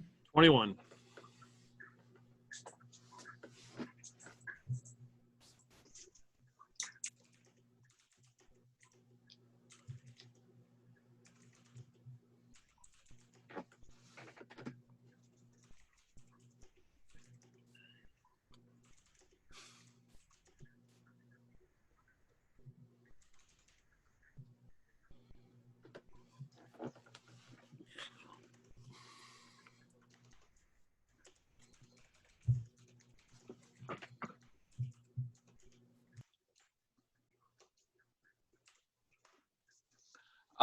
So, Dag, you don't find anything resembling a murder weapon.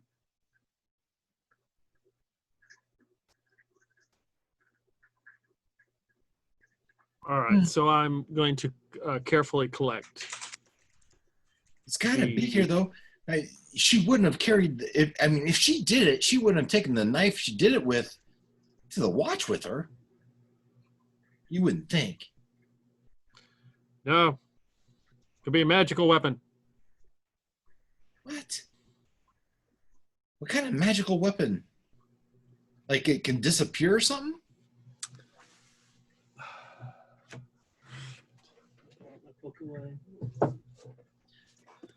All right. Talk amongst yourself as I look for something.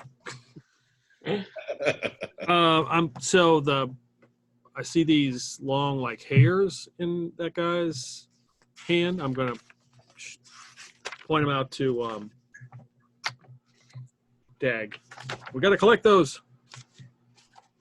You want to remove evidence? When you put it that way, yeah, of course I do. They've already been here. They didn't want it. It's fair game now. How about we just take some?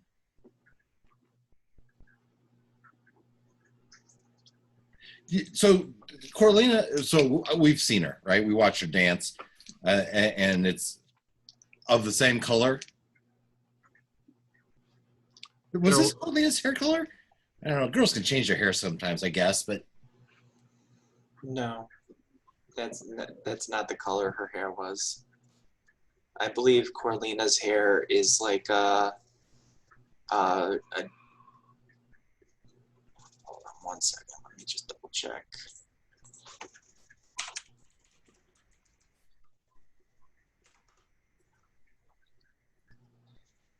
Yeah, it's like red, like when I think of Corlina, I think of Jessica Rabbit. so blonde. No, red. Oh, red.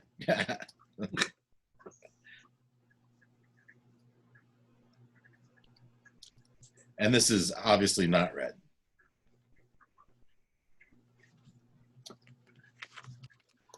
All right. Yeah, they're more pale white or gray.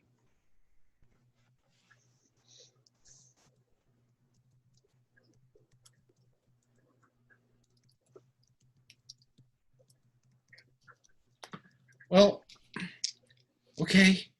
Take out a few, a pinch full of hair, and I'll find a pouch and I'll stuff it in one of my pouches. Okay. And so we look, so take a look around. And I did my investigation check, and I saw what I saw, and I mean, we saw the back. This really seems a lot like, at least the slit of the neck seems like Svan, and the missing skin sounds like the other guy.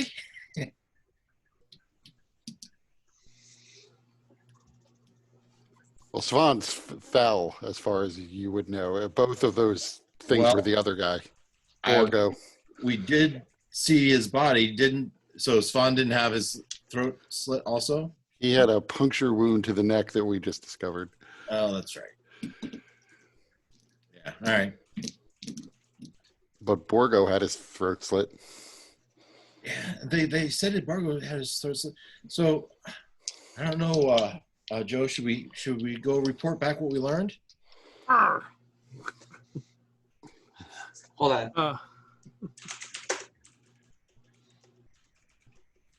I don't know, from everything we've seen here, it looks like a suicide to me still. There's no murder weapon, so there couldn't have been a murder.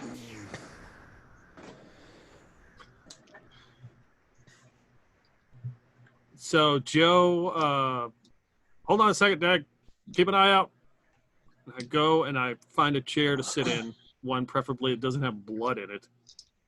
What are you doing? You should be sitting down. You could leave some sort of. You leave a butt print. Have you looked at my butt? I don't have one. And if you are, why are you looking at it?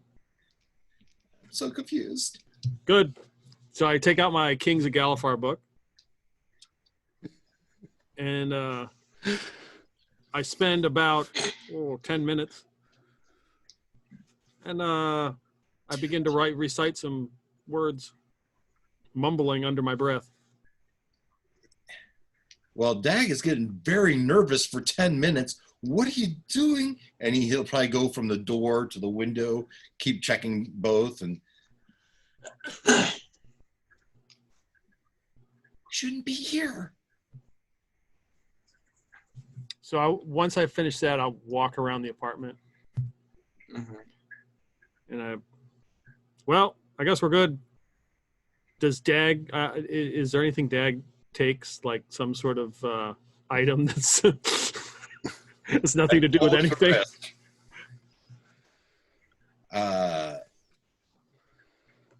This is my temptation check, right? I don't know, 10 minutes and you're nervous. Yeah, and I just rolled a 5 on the die. I don't know what modifiers you want to put on that.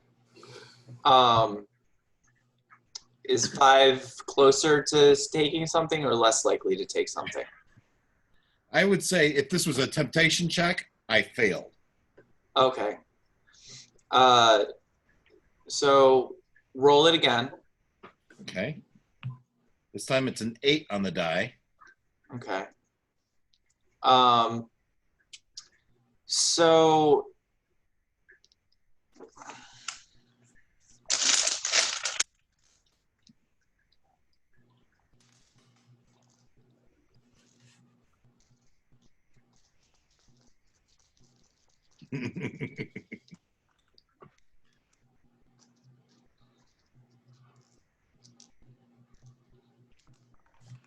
That's a very nice book Joe has. There would be a shame if someone were to make it disappear from his hands. There's a pamphlet of the Silver Flame laying on the floor as we leave. so there's actually a pouch. So Dag steals 2 pouches. You won't actually learn this until after you have a second. I mean, one is clearly a water skin. You don't know what's in it, but it's got something in it. The other one is a pouch with some jingle in it, and it's got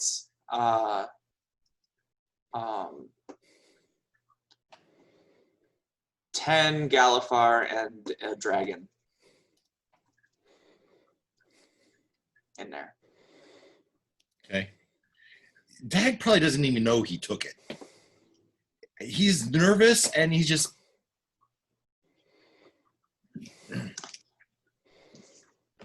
Yeah. So, So finally you're done. Can we get out of here now? Just Yeah, have to sure. finish the end of the chapter. Sure, let me mark my place. Close my book. You're just reading? Let's get out of here. Leave and try to lock the door on my way out. At least that door. yeah, that door will lock. Yeah, and then we get to the front door. It's like, boy, I wish I would have tried a little harder in this. We should go report to Sharp. Probably a good idea. Head back to Red Halo. Sparkling Alchemist, whatever we're calling it. So, you guys are now, for the second time this session, all together. Nope, I'm upstairs with my paints. Actually, this is the first time. Joe Farr never left this Right. entire session. So for the first time this session, you are all in the same room. And well, Hammerrath is not. He said, "Oh, Hammerrath's not here."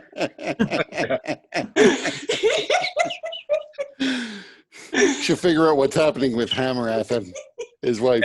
Does Hammerrath need to make a charisma check when he gets home?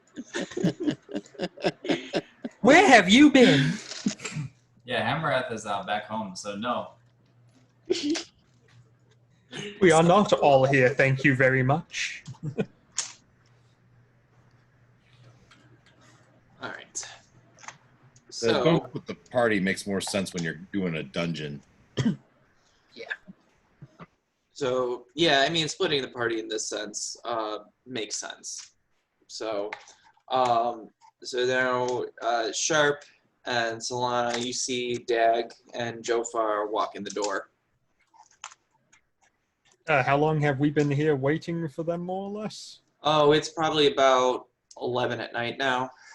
Okay, so how much of the tattoos and everything else I saw have I been able to paint down? Oh, well, all of them. Oh, okay. Yeah. Very good. I'm glad you're back. Joe Farr, we're going to need you to go talk to Podunk Paduk to see what information you can glean about the status of their investigation. Now, don't ask for permission for us to do our jobs, because Podunk is clearly purposefully trying to fuck this whole investigation up. We went and saw the body of, I'm blanking on his name now, Svans. And Svans apparently died of, a fall from a very great height, during which time he was stabbed in the neck and had a section of skin removed from his shoulder blade. Podunk Paduk decided to tell the clerics not to worry about not to worry It's so funny. It's hilarious. not to worry so much about the obvious stab wound, the blood loss, or the missing skin, because it was the fall that killed him. That pretty much says to me that he is in some way corrupt, whether he's working with the killer, whether he knows he's working with the killer or not. But we would be good to find out what they know about what's going on, anything they found that we haven't. Also, whoever removed the tattoo did so very professionally. They knew exactly what they were doing and what they were after. I assume you didn't find anything with Coralina? Oh, we did. Let them know, No. Dag. What do we find? Well, we found another bot. This big dude. Well, you saw it better than I. All right. Joe said he was watching, and then at some point, there's a shadowy figure went up to her apartment, and moments later, outran Coralina, and he followed her all the way to the watch, and blah blah blah blah blah blah, and then I got there. They went back to the place, and we waited until the goons left her apartment, and we went up and took a look, and I might have broke the front door, but we took a look, and big dude had a piece of skin missing, and his neck was cut, and we couldn't find the murder weapon. Okay, so you saw several dudes go up to her apartment, and she immediately fled out. And Was I it guess one of them. dudes? I am going by what I just heard. He said he saw shadowy figures go upstairs. You then waited for the dudes to leave her apartment. That suggests several dudes. Oh, there was some shadowy figure in there, big guy. Then we found him dead. So I will assume there is like a little bit of back and forth, and then we hear what you guys actually saw, and I realize, oh, those dudes were later and were watch, not with the guy who got killed. Also, did she flee?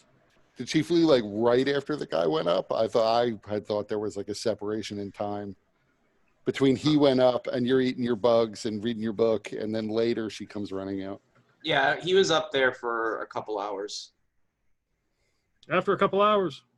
Did any noise or anything come from up there over those hours?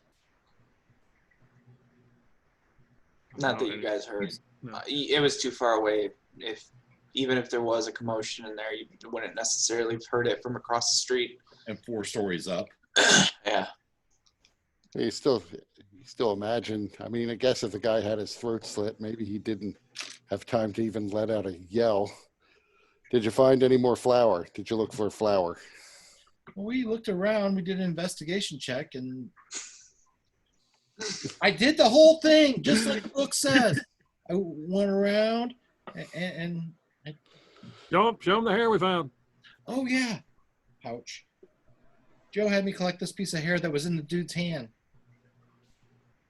In the dead dude's hand. Does this hair look familiar? What the color are they? It's basically just like light gray or white or something. Yeah. Let's see.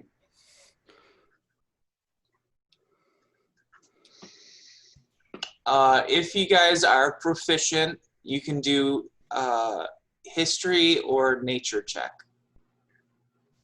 Not Nope. me.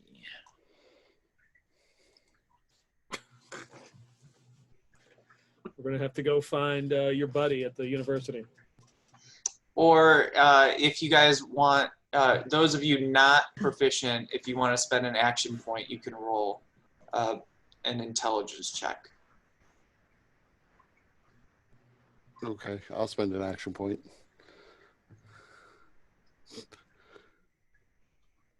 Nope, 4. All right. So wait a minute. Is anybody proficient in history or nature? Hamra is proficient in history, but He's not there. He's not there. Yeah. You can go Hammereth in the morning. Maybe he'll recognize. Yeah. it. Well. Okay. So Hammereth, go ahead and roll, and then I'll if you do well, I'll give you the information. You can share it with the rest of the group in the morning.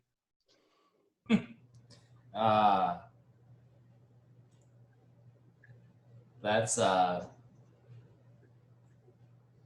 10.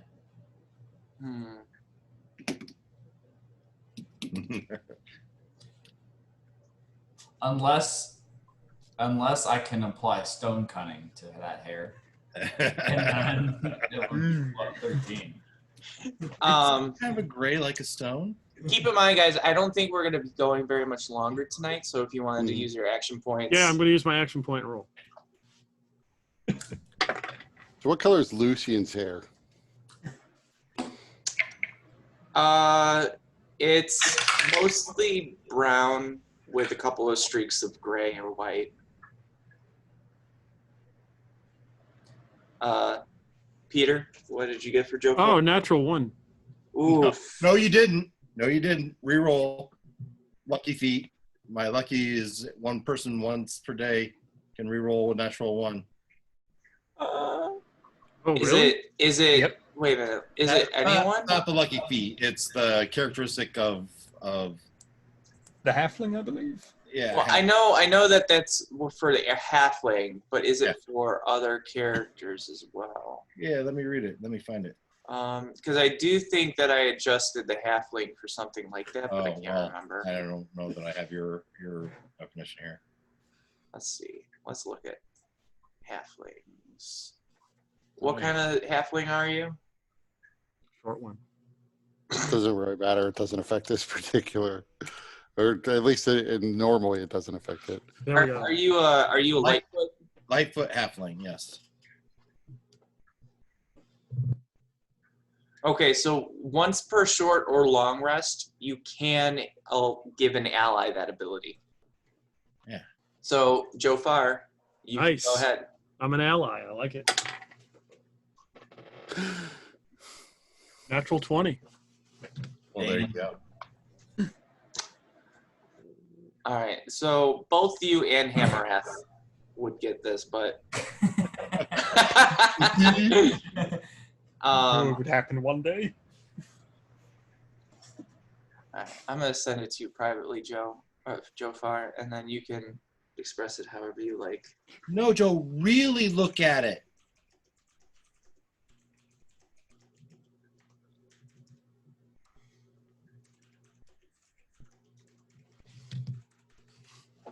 Wait for it.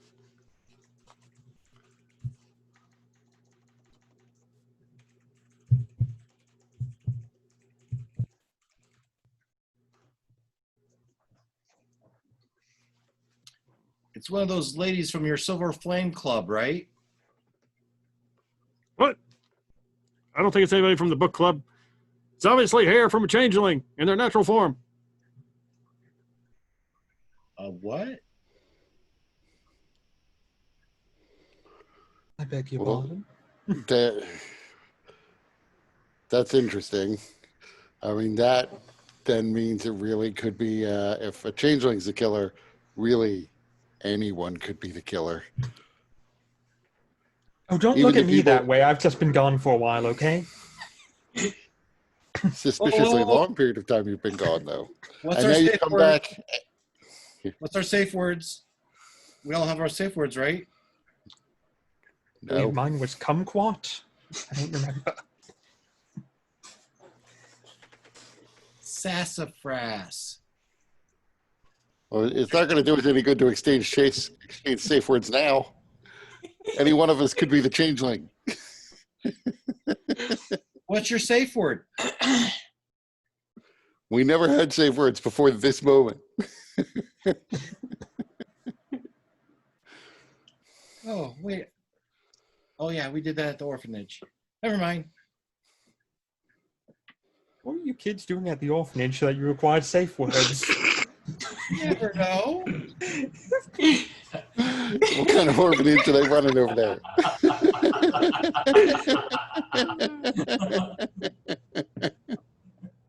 It's Coralina. You think she's the changeling? Yep, that's right. Well, she was the closest one to it, so she's either it or next to it or associated or adjacent to. Didn't you say she came running out from the building? Screaming? Right, she's also a performer. If She's that's a even dancer. I Coralina. don't know if she's an actor. It don't take much. I mean, the person could have killed Coralina and taken her place. And where's her body? Could have killed Silhana and taken his place. No, you had a safe word. Yes. Kumquat. You're obviously okay.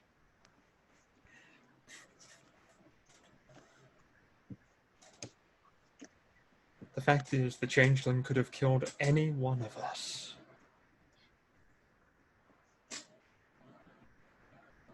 Yeah, I think I'm willing to take the leap of faith and assume that none of us here are the changeling. What about the one of us who's not here? Right. Well, obviously, Hammerath is under a cloud of suspicion. I'm sure that's what Gretchen would say.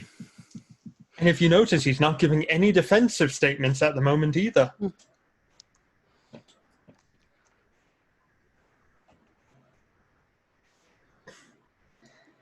So does anyone know of a way, and if no one does, then maybe I have a suggestion, but does anyone know of a way to expose a changeling? To make them take their real form? Because it, short, hopefully, of killing them, because I would hate to have to figure out if Coralina is a changeling by killing her and then going, nope. We will kill everyone in this city until we find the changeling. Well, we could talk to our contacts. We could go talk to your professor. I bet he knows stuff like that. Yeah, he's not the contact I would go to. I doubt that any of my contacts would know anything, Mike, if I'm honest. I could ask Nana. Either she'd know or she knows somebody that knows.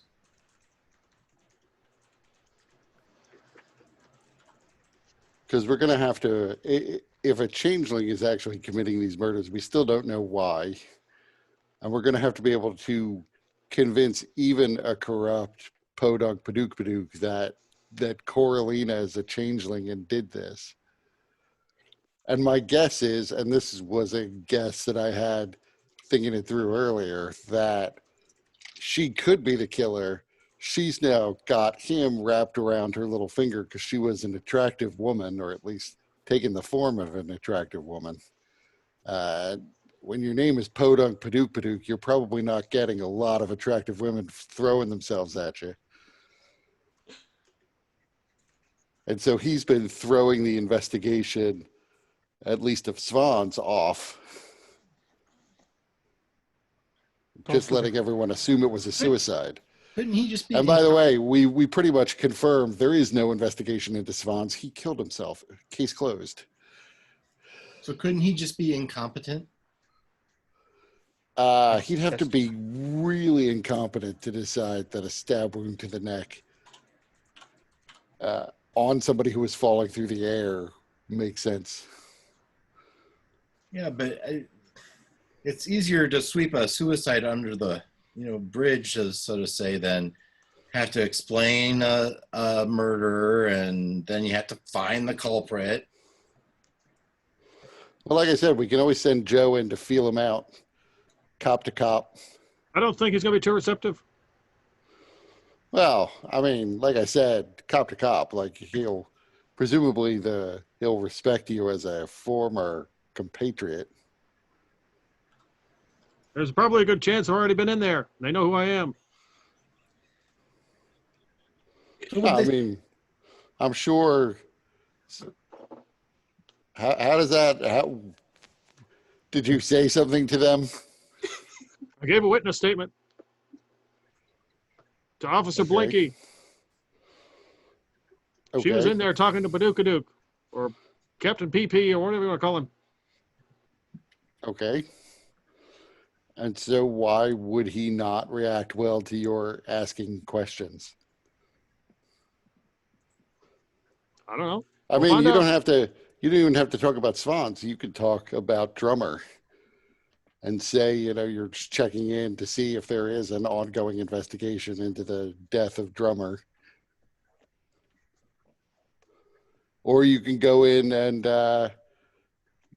say that, you were walking by Borgo's and you think there's somebody dead in there given the smell, as it's got to be getting increasingly bad over time. I could do that.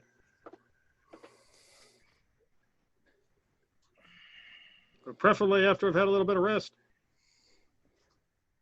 Well, that's fair enough. It's getting late. The one thing that's all in common is this missing piece of skin. There was obviously something there. Do we know anything about these people? What did they have in common? Did they We all don't know of each any other? connection at all between Swans and any of the others. We know that Swans made an enemy of one guy at the Drowning Mole, and that Borgo was the doorman at the Drowning Mole, but not the guy that Swans pissed off. Drummer was Borgo's best friend. We don't have. I don't assume you guys saw like any looked for identification papers on the dead guy or rifled through his clothes. We did an investigation, so did we have I mean- call I for mean, specific things like that? I mean, what people do, yeah, people carry like ID, don't they? Yeah. But he was in house clothes, so Well, that's he wasn't. right. Yeah, he wasn't wearing much clothes at all. Right. So Well, I he mean, must have had clothes there somewhere, unless he Yeah, showed but- up in those. I mean, I'll be pretty generous with an investigation check, but something like that, like I assume that you're just checking like the room. If you're gonna do something more specific, I would expect at least you to say that you're going through something, or also have some idea of what you're looking for as well. Okay. Yeah, fair enough. Okay. So we don't know who that is. Presumably he had some sort of tattoo, and it's not just skin, it's also the hand of Drummer. Did Corlina have a tattoo? When she was dancing, didn't we see she had a tattoo? If she's a changeling, she can have a tattoo one day and have it be gone the next. But if she's not the changeling, Then she narrowly escaped having her tattoo cut out and being murdered. What tattoo did she have? so I think I wrote down.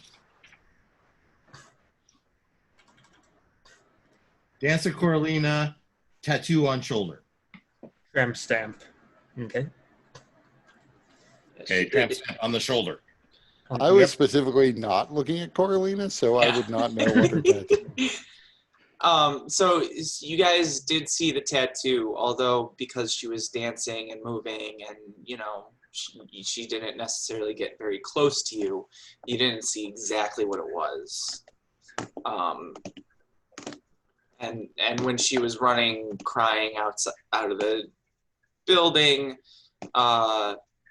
she didn't, you couldn't get a good look at it, especially because it was dark. When you guys were talking to her and she was being suspicious,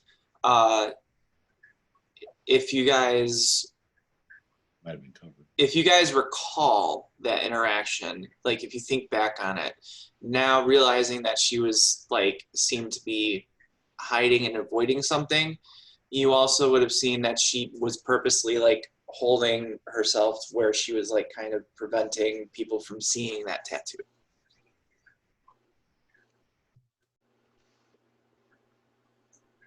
Well, it seems like something we could ask her or ask somebody that knows her.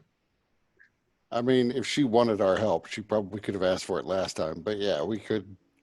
If we can figure out where she is, she's not going back to a blood-soaked murder scene. I bet Joe could figure it. He's good at watching people. Oh, that reminds me. I pull out the bag of dead insects and I hand it to you, Dag. Dried insects. What are these for? I don't know. You can figure it out. I'll feed one to my mouse. They have something to do Unsafe with for the finding mouse. Coralina.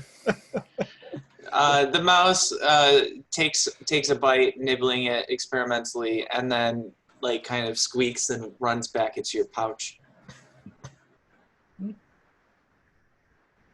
I'll throw it on the desk. Is the mouse going to lead us to Coralina now? You said it reminds you of these dried bugs. Yeah, when I was doing a watch. Stakeout. How long did it take us to get from the apartment to here? It's like an hour? 45 minutes. Okay. Well, we have to know who that person was that was killed there. Well, the front door we know is not locked. Sorry. Why are you apologizing? Well, I would prefer to leave it the way I found it. No, don't worry. You did just fine. I'm sure the body's still there. Well, What makes you so sure of that? Took you some time to get here. Yeah, but they I probably assume the wouldn't do anything. cops will go back. They probably wouldn't do that this late, would they? Did you say the cops already left? They already showed up? Yeah, I don't assume the first two cops that go there were going to lug the giant body out. Well, at least But- somebody else could go and find out who it is. Mike, does there happen to be a bar on that side of town? Oh, absolutely.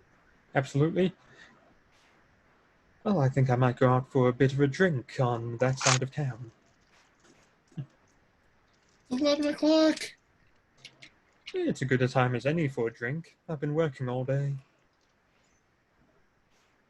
And who knows, I might stop in at the place and see if I can spot anything of interest.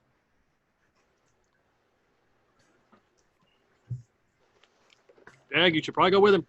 With her. Actually, it's fine. I sexually identify as an attack helicopter. I think that's a sharp thing to go out at 11 o'clock. I think it's a dag thing to go to bed at 11 o'clock. What's that Hammerath doing? Haven't heard from him at all. He has a family. That's no excuse. Hammerath, if you were out with your friends one more time. But Mom, Dag, did you lock her door? Did you lock Coralina's door before we left? Did you lock it back? Yes, he did. Yeah. Yeah. So you might have to unlock that door, Savannah, or break it down, or Okay, fine. Now I'll pull on my warm cloak and start heading out the door then.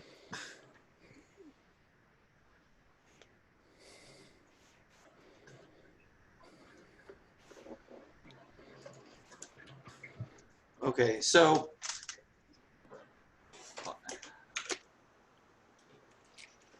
So as you're leaving, I would say, yeah, when you go there, check to see if you can figure out who it is. Also, look around for more flower patches on the floor. I don't understand why that would, the changeling or no changeling, I still can't figure out the patches of flower that are showing up at some of the crime scenes.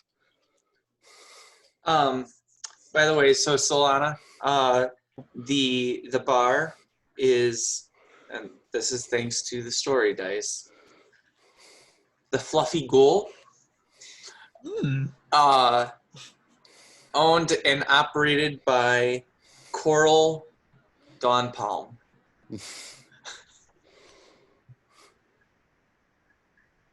By Coral Dawn Palm? Or was it Coral Don Dunpile. Don Paul? Well, I'm so confused now.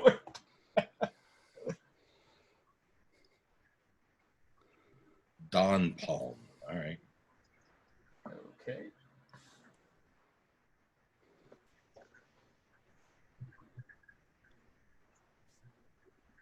The fluffy ghoul.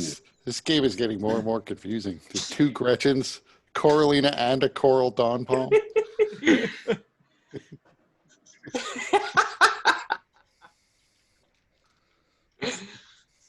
Let's wait until we get to the second act and then things get really bad. All right, so Solana, you're going to the Fluffy Ghoul. What are the rest of you guys doing? Well, I'm going to go to the Fluffy Ghoul after I check out the place on the way there. Okay. And Dag's going with him, apparently. Her, apparently. well, Yep. I would just suggest that just because you have the skills to get in the room and you know where it is, so she's not like flounder around. Once you talk logic, he breaks down, says okay. I gotta finish chapter 4 of the King's Galifart. Sorry. All right, so Solana and Dag, you guys get to the apartment.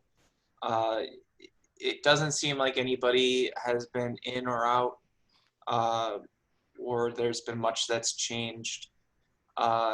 If you guys do try to find some identification papers, you are able to gather that this person is, their name is Rocktar Herfast. And then you also gather by some of the pictures and some of the knickknacks and everything around that Corlina and Rocktar are in a relationship, perhaps even married, but you can't tell for sure. Does he have any jewelry on him, ring on his finger, or anything like that? Don't tell Dag that. Yeah, he does have a ring on his hand. No other jewelry though. So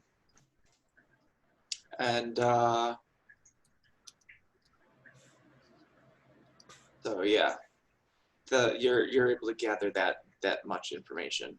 And flour? Now that we're specifically looking for it? No, you don't find any flour. Is the ring on the typical marriage finger? Yes. And any jewelry or gems on it?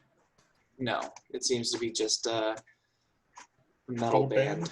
Okay. Yeah. If I take it off his finger, is there anything inscribed on the inside of it?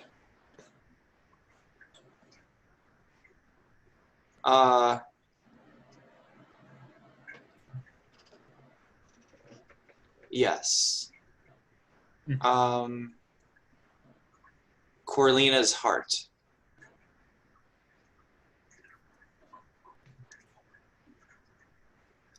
Looks like they were close. Yeah. Hmm. I'm gonna look at his body as well. Does he have any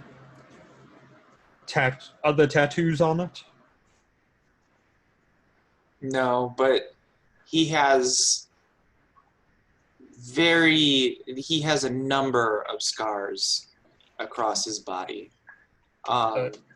It's very clear, and based on how big this dude is, like, he's not tall, he's really muscular.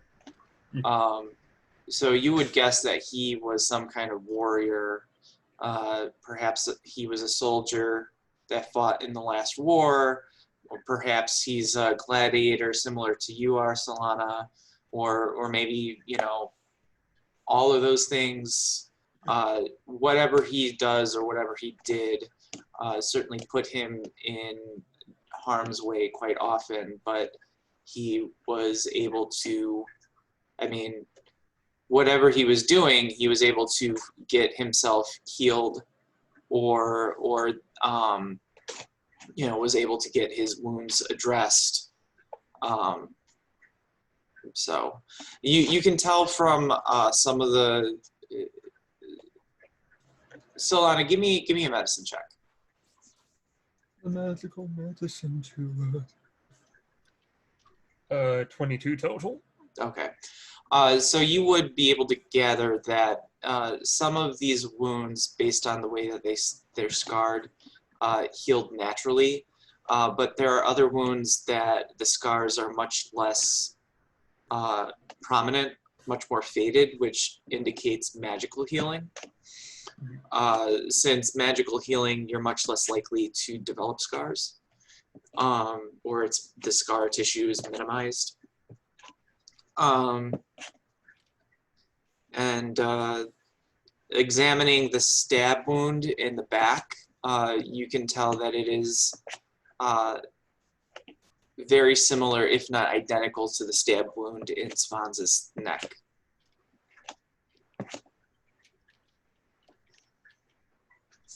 Is there any wet blood still around the area where he was stabbed? Because it's only been a few hours. Is the blood still damp, or? Some of the pooled blood probably is a bit damp, or at least it's kind of like ooze-like at this point as it's coagulating. I'm going to pull out a cloth and just, you know, get as much of it as I can onto the cloth and then tuck that away. Okay. Do you think the same blade could do the puncture wound and cut the throat? Are you asking me or Solana? I would ask Solana. You rolled her over and you found the puncture wound. Yep. It would depend on the blade. Does it look like it was the slash was done by a curved blade or a straight edge? Is that something you can even tell by the way a wound is? Well, we'd know for certain that the puncture wound would have to be done by a straight blade. Otherwise, it wouldn't be a straight puncture. Right. And there are ways of telling, like, for how it's cut. If they sliced around like that, that means it would be a curved blade. Well, if they had to slice across, that would mean it was a straight blade. I would say, given your medicine check, you probably would be able to see signs. It was a straight blade. Okay. Well, they might have been the same. I can't really be sure, but they were both done with a similar type of blade.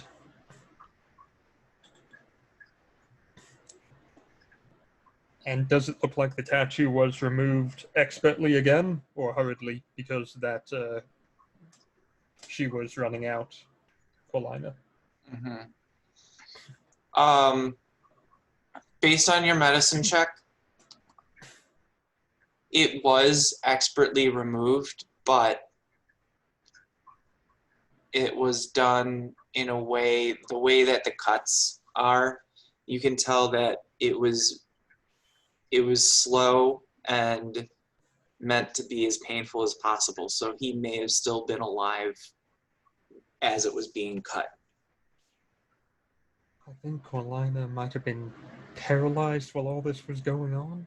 Or she left before he was really dead. Possibly, but about how long would it have taken? About how long did it take for the cops to show up after you found Jofar? So I got there, and then Jofar already got back. We'll have to ask Jofar. Mm-hmm. It's not impossible. Though you'd think if she was running out there with someone doing that, she'd be screaming to everyone for help immediately, not just running to the police station, which could be even more incriminating of her. Is there anything in her room that would go ahead and indicate how she knows him besides being married, or if they met, love letters tucked away somewhere, anything like that? Strong box in a drawer or something? Give me another investigation check. Okay. And wait, which one of you has the stronger investigation modifier? I think I'm +4. I have +0. Okay. But So- Solana, don't you have as a House Madani elf? Yep, 1d4. Correct. Okay. So I think actually, Solana, you roll it at advantage, and when you do the advantage, you can also do the D4 at advantage. Okay. Ooh, that is much better with advantage. That would be a 22 then. Okay. So you do find hidden like a false floorboard underneath the bed. Mhm. And when you pull up the floorboard, there is like a bunch of papers that seem to be bound together in string. As you look at the letters, you see that there are correspondences between Corlina and Rocktar uh, or someone else.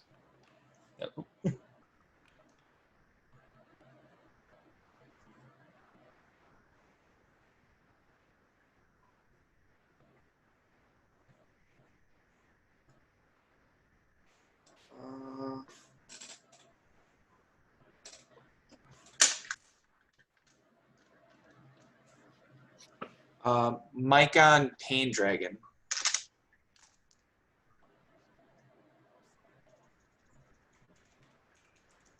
Does that name ring a bell?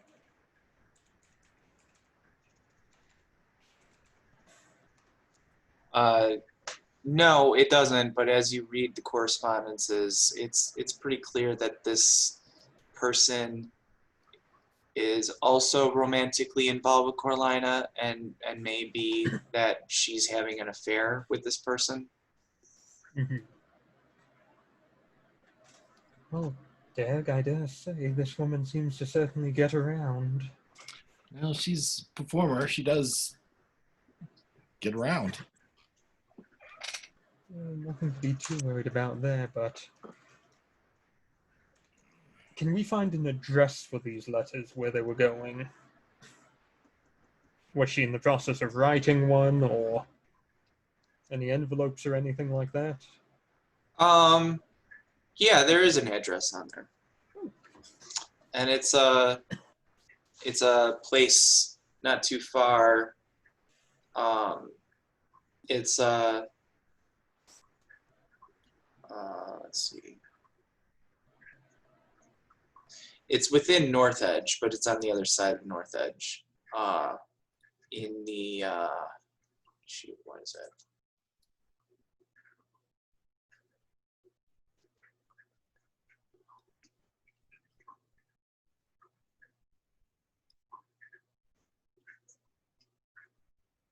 Hold fast.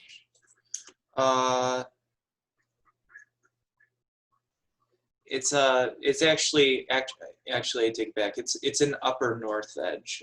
Chez Lies.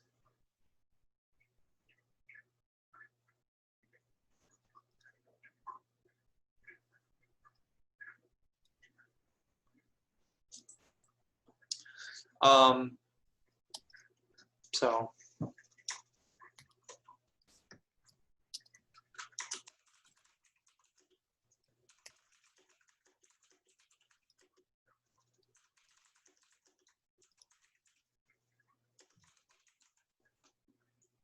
All right. Do we know anything about Shalius as a district? Like, is it an artsy district or a dump or a ritzy area? it's pretty ritzy. Let me pull up some of the info.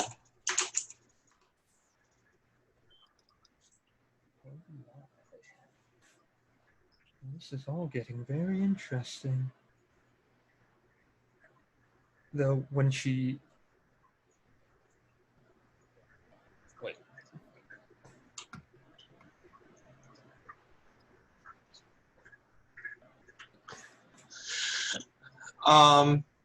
So from what you know about Chez Lies, it is an area that is almost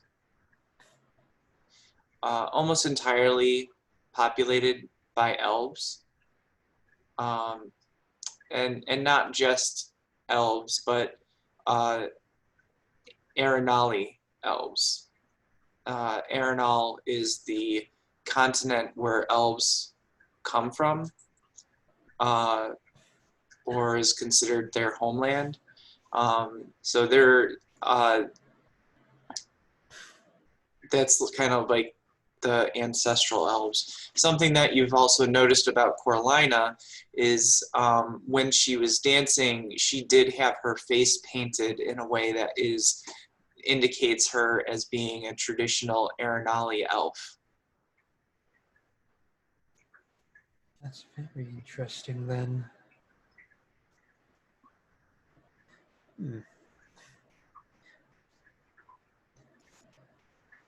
Dag, Yeah. what do you think of all this? I I think I know where she's spending the night.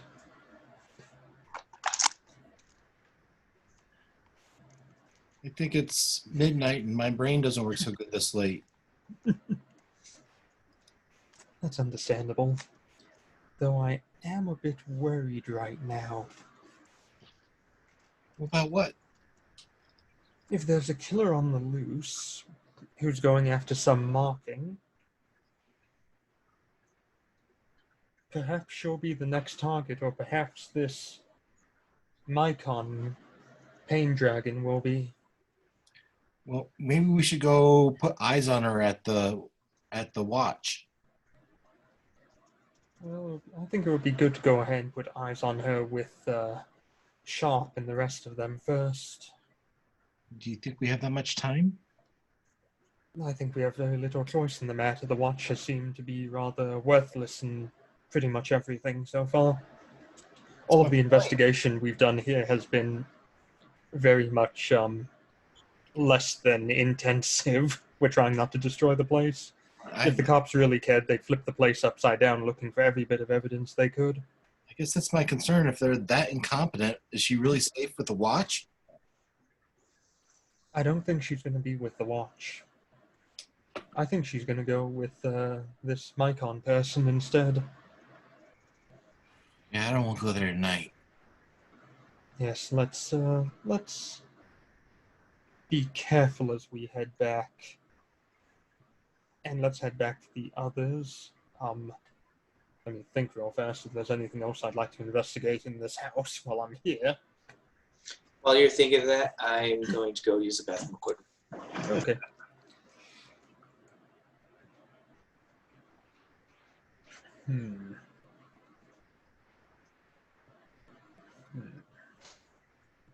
How do scrolls work? Like, can If you you- cast a spell higher than your actual level with the scroll, or is there, or not, or is there something to do with failure? Raw, there is a chance of failure. And there's like essentially a practical limit on how high a spell level you can cast. But you'd have to, with action points, it's hard to say what the rule would actually be. And in Mike's game, you can even cast spells, even if you're not a spellcaster sometimes, and that aren't on your personal spell list. I know that the it's supposed to be if the spell is on your class's spell level but higher than you can cast, you make an ability check using your spellcasting ability, and I think the DC is 10 plus the spell's level, if I recall correctly. The spell level difference, probably. Let me check here. The DC equals 10 plus the spell's level on a failed check. So if you are casting a level, let's say a 5 spell scroll, it would be a DC 15 check. So yeah, but that's reasonably hard for an ability check. Yeah, and that's based off of your spellcasting modifier. What's this for? If you were casting a spell that's higher level than you have spell slots for. Yeah, I'm just looking at the player's handbook rules. I'm not looking at what Mike's rules might be. From a spell scroll, you said? Yeah. Oh, I actually I have those rules written down.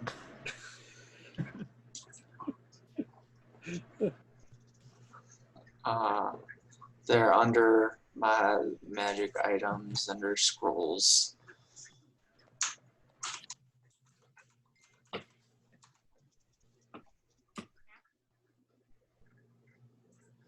So with spell scrolls, if the spell is on your class's spell list, you can use a scroll and cast it without having to provide any of the components. If the spell is on your class list but of a higher level than you can normally cast, you have to make an ability check, which is spellcasting ability check, DC 10 plus the spell's level. Failure, the spell scroll goes away and is unusable.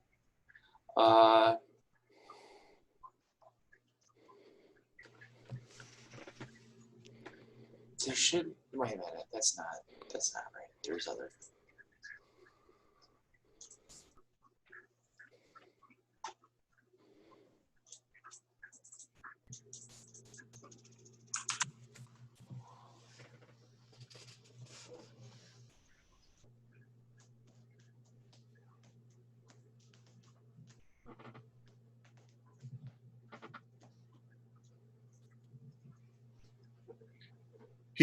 Peter, why is your background so good? What do you mean? Well, yours doesn't. I mean, I can see through your headphones, and it's still there. See, it's a green screen. Yeah, because I have a literal green screen. You have a literal green screen. Literal, yeah, not figurative.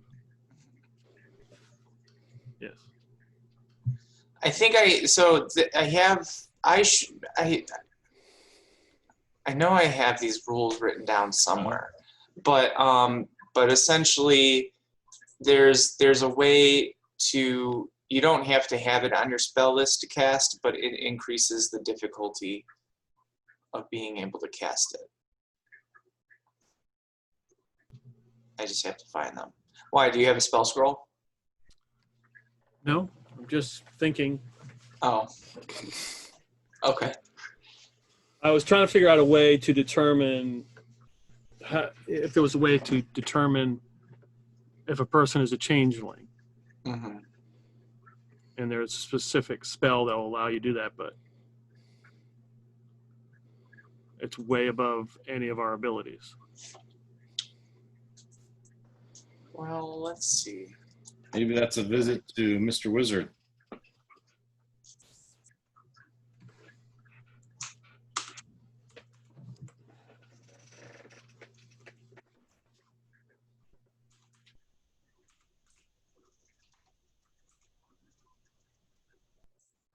So here's the plan.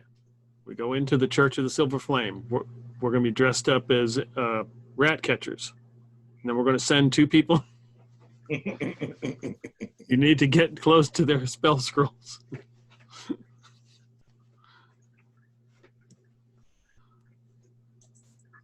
Foolproof. Foolproof.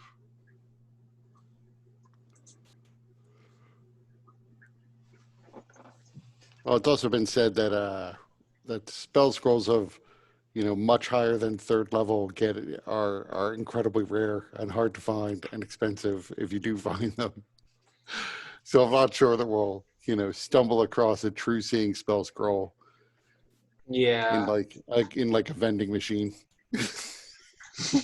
Church's one of those Silver Flame probably one of those little claw machines. You have to go to the back alley vending machines. That's where you find those.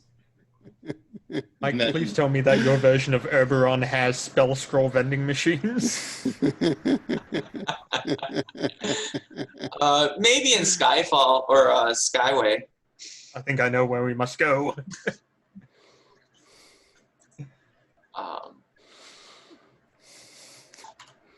This is gonna bother me now. Where do I find those things that I wrote down for the spell scrolls? Yeah, you can send it to us in an email. Yeah, especially since we don't have the scroll. So it's a very theoretical question. Yep. Yes. We're close to getting it. If we can find a scroll of wish, I think we can wrap this up. Well, if you look behind, yeah, I'm I didn't gonna think of check that, yeah. her. I'm gonna actually check all of her stuff and see if she happens to have any spell scrolls lying around. Nah. Before we leave the building, though, do we see any signs of forced entry through like a window or anything where like someone's been hiding in the closet or something like that here?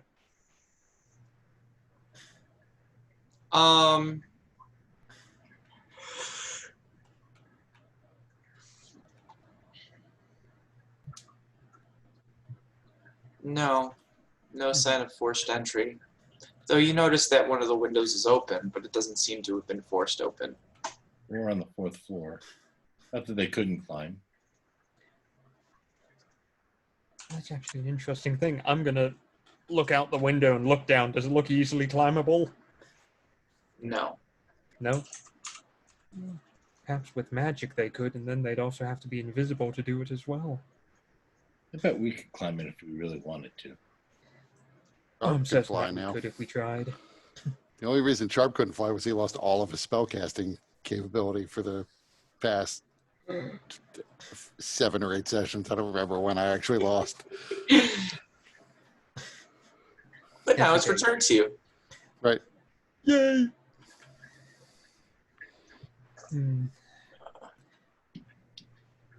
I'm gonna actually look at the window. Do I see any markings on it that look like a boot print or anything, or chipped wood or anything like that? Where are you looking for this? At the open window area? No, Okay. nothing like that. It's not impossible, but I don't see anything here that would indicate that. The killer might have been inside to begin with, or she might have let him in. I'm not sure, there's too many unknown variables at the moment, Dag. We should head back to the others and let them know what we found. Okay. And just as a note, Mike, Mm-hmm. I'm going through all of the letters while we're there, and I'm just memorizing what all of them say with my keen mind feat. Why don't you just take them? Well, because I don't want her coming back and going, where the fuck are my letters? She might come back later going, I should probably hide these away so the cops don't think it's my affair that I'm having. Right, but she wouldn't necessarily think that you have them. No, but she'd know someone does, and the less suspicious she is, the better in my mind. I don't want her thinking, did the cops grab my letters? No, they probably would have mentioned that kind of thing. Okay. So Dag would probably say, I mean, given the number of letters, it would take you quite some time to read through them all. Oh, jeez, how many letters we talking here? Oh, it's like a stack. These are letters over years. What are the most recent? Luckily, Jofar pulled out a chair so that you can sit down and start reading. That was nice of him. Yeah. No, then in that case, I'm going to flip to the earliest letters and the latest letters and just quickly skim through them. Okay. If there's any mention of, some secret fraternity or some military group or anything in the early or later ones or anything like that, especially. Okay.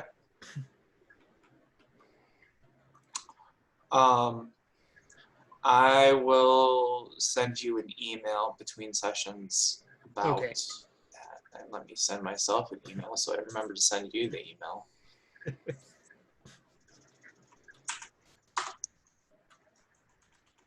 There was a lot of sexting going on in these letters, so it will be heavily edited.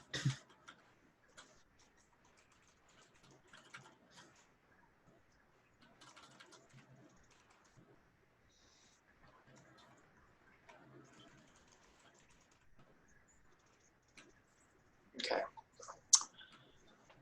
So I'll do that. I think that this is a good place to kind of wrap up. Sure. Uh, I am pretty sure that Mike is not going to send you just sects. Why not? Maybe I'd be this is happy the if one time in D&D when I have an excuse to do that. just take something your wife gave you. Woodcuts of Pain Dragon's dick.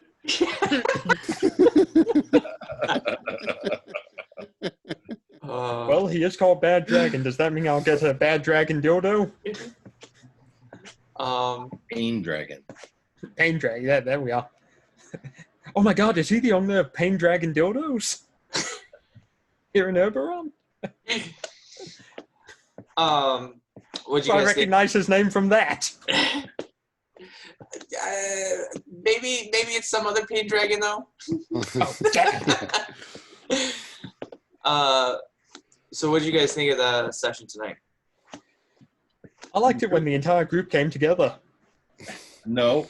For the 2 minutes that they did? No, it never They did not. Oh, never right, did. because Hammer Hammer Joe. That's, he never liked Hammereth, right? Thanks. Hammereth is going to get out of bed at 10 a.m. having slept. Yeah, I'll roll up. I'll have my morning coffee, just ready to go, and then everybody will be sleeping or still up. Investigation never sleeps. It's going to be really curious to see do we have the clues to point to a character we already know, or is there a character we just haven't met yet? I mean, that's the part of the problem is that if it's the Changeling, we don't know who the Changeling could have been any of the characters we know or somebody new. The Changeling could have temporarily been any of the characters we know or new people at various times. We don't know. When we interviewed the woman who was working at the Bluebird, she actually could have killed the Warforged and been the Changeling. We would never have known it. There actually could be Carleen could be a regular elven dancer, and the woman who ran out screaming into the night could have been the Changeling who just killed that guy. Yeah. It all comes down to what are these things being cut off of people, the tattoos or the markings or whatever they are. Yeah. Could they all belong to a certain house mark, and that's the mark being cut off? Mm-hmm. We don't have enough evidence to go on. That's but maybe unlikely because of the missing hand of the Warforged, but yeah. Mm-hmm. Which then goes to why is the Warforged hand missing? Was it taken off because... If they all have tattoos, the Warforged could have had something imprinted on his hand. printed on the hand, or engraved in. And what's the tattoo on Corleone's back? Never saw it. we don't know. I know, but that's something we could find out, or we could try to find out. Yep.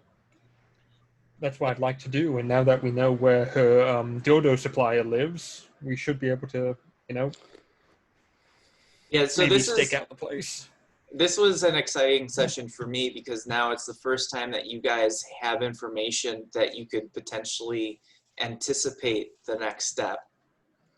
You're not just finding things in the aftermath.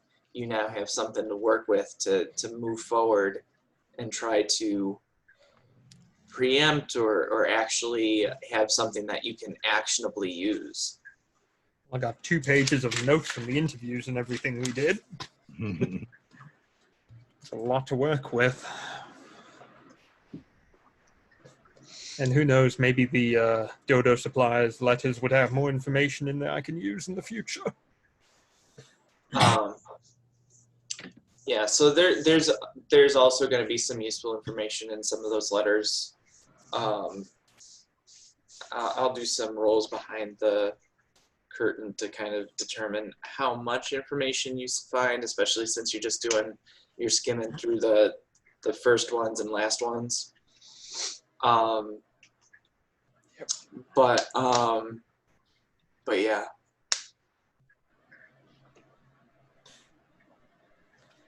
Probably have to carry Dag back to the Red Halo. Dag is just falling asleep in your arms. That's fine. I'm strong enough to do it. So we need to talk about some logistical things. So next session is going to be October 4th. That is the Sunday before my surgery. So that may be our last session for a while.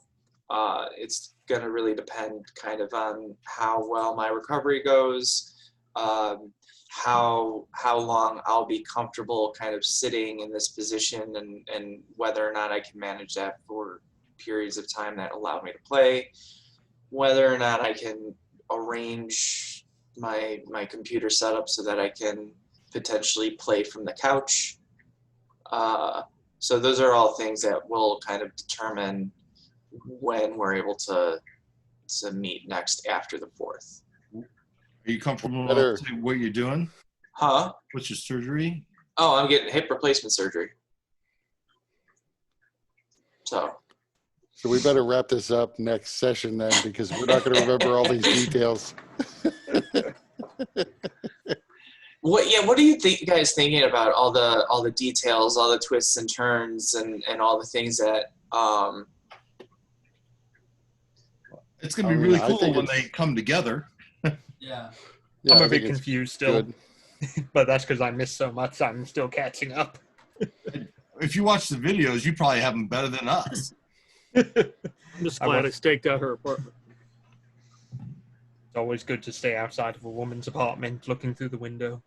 Right. Ooh, were there any Amazon delivery boxes for Pain Dragon located at the door? No, not this time. Damn, no discreet Pain Dragon deliveries. Yeah, I'm really excited for you guys when you get to the end of it, doing the Snatch or Ocean's 11 flashbacks, so that you guys see everything unfold in real time. And if anyone wants an apartment, I think this one's going to be on the market pretty soon at a discount. You know, I would, but I just got some places to pretty up where we're staying right now, so I'm kind of locked in place at the moment. That's another thing. Does anybody have any questions about the stronghold abilities? Well, it sounds like it's going to be quite a while before we get to use them. If we may or may not play in 2 weeks, and then it's going to be quite a while after that before. Yeah, I imagine after you guys finish up this mystery, we'll kind of take some downtime where you guys will fix up your headquarters and have it renamed something more satisfying, or maybe not. Maybe you want to keep the sparkling alchemist. I don't know. But yeah. So once this chapter ends, you'll have your stronghold.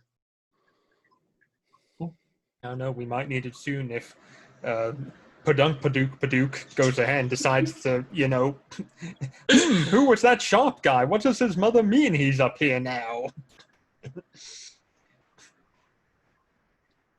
Jovar's mother's going to sell us out. I know it. Joe's always. Well, I getting- mean, I do wonder what the fallout will be from that, as it seems like the cop was really insistent about how they're going to be paying a visit to Jofar's mom. I think I may go after discovering the body and all that. I think I may go to, send my mother on a vacation. So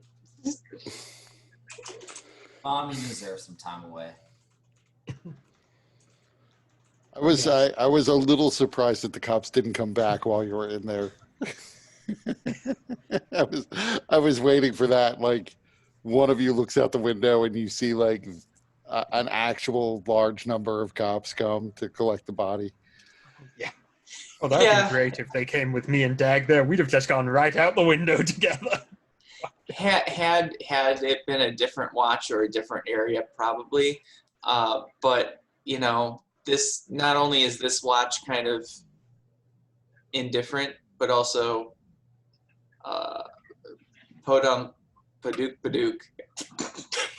He everything's closed for the night, so he's like, well, we'll just do it in the morning. Right, but Podunk Paduk also wants to impress his possible future girlfriend. That's true. Or girlfriend. I can't wait. My next character I get to run is going to be named Podunk Paduk. Now, out of But curiosity, how can you play a character that you can't ever introduce to an NPC without laughing at your own name? Good day, sir. My name's Paduk. Pleasure to meet you. My, jeez, you're gonna hurt. This is why he needs the hip replacement. He keeps falling out of his chair laughing. Oh my god. I think it's past time. I would say at least play that character in this group, because you don't want to just be like laughing at a joke nobody understands.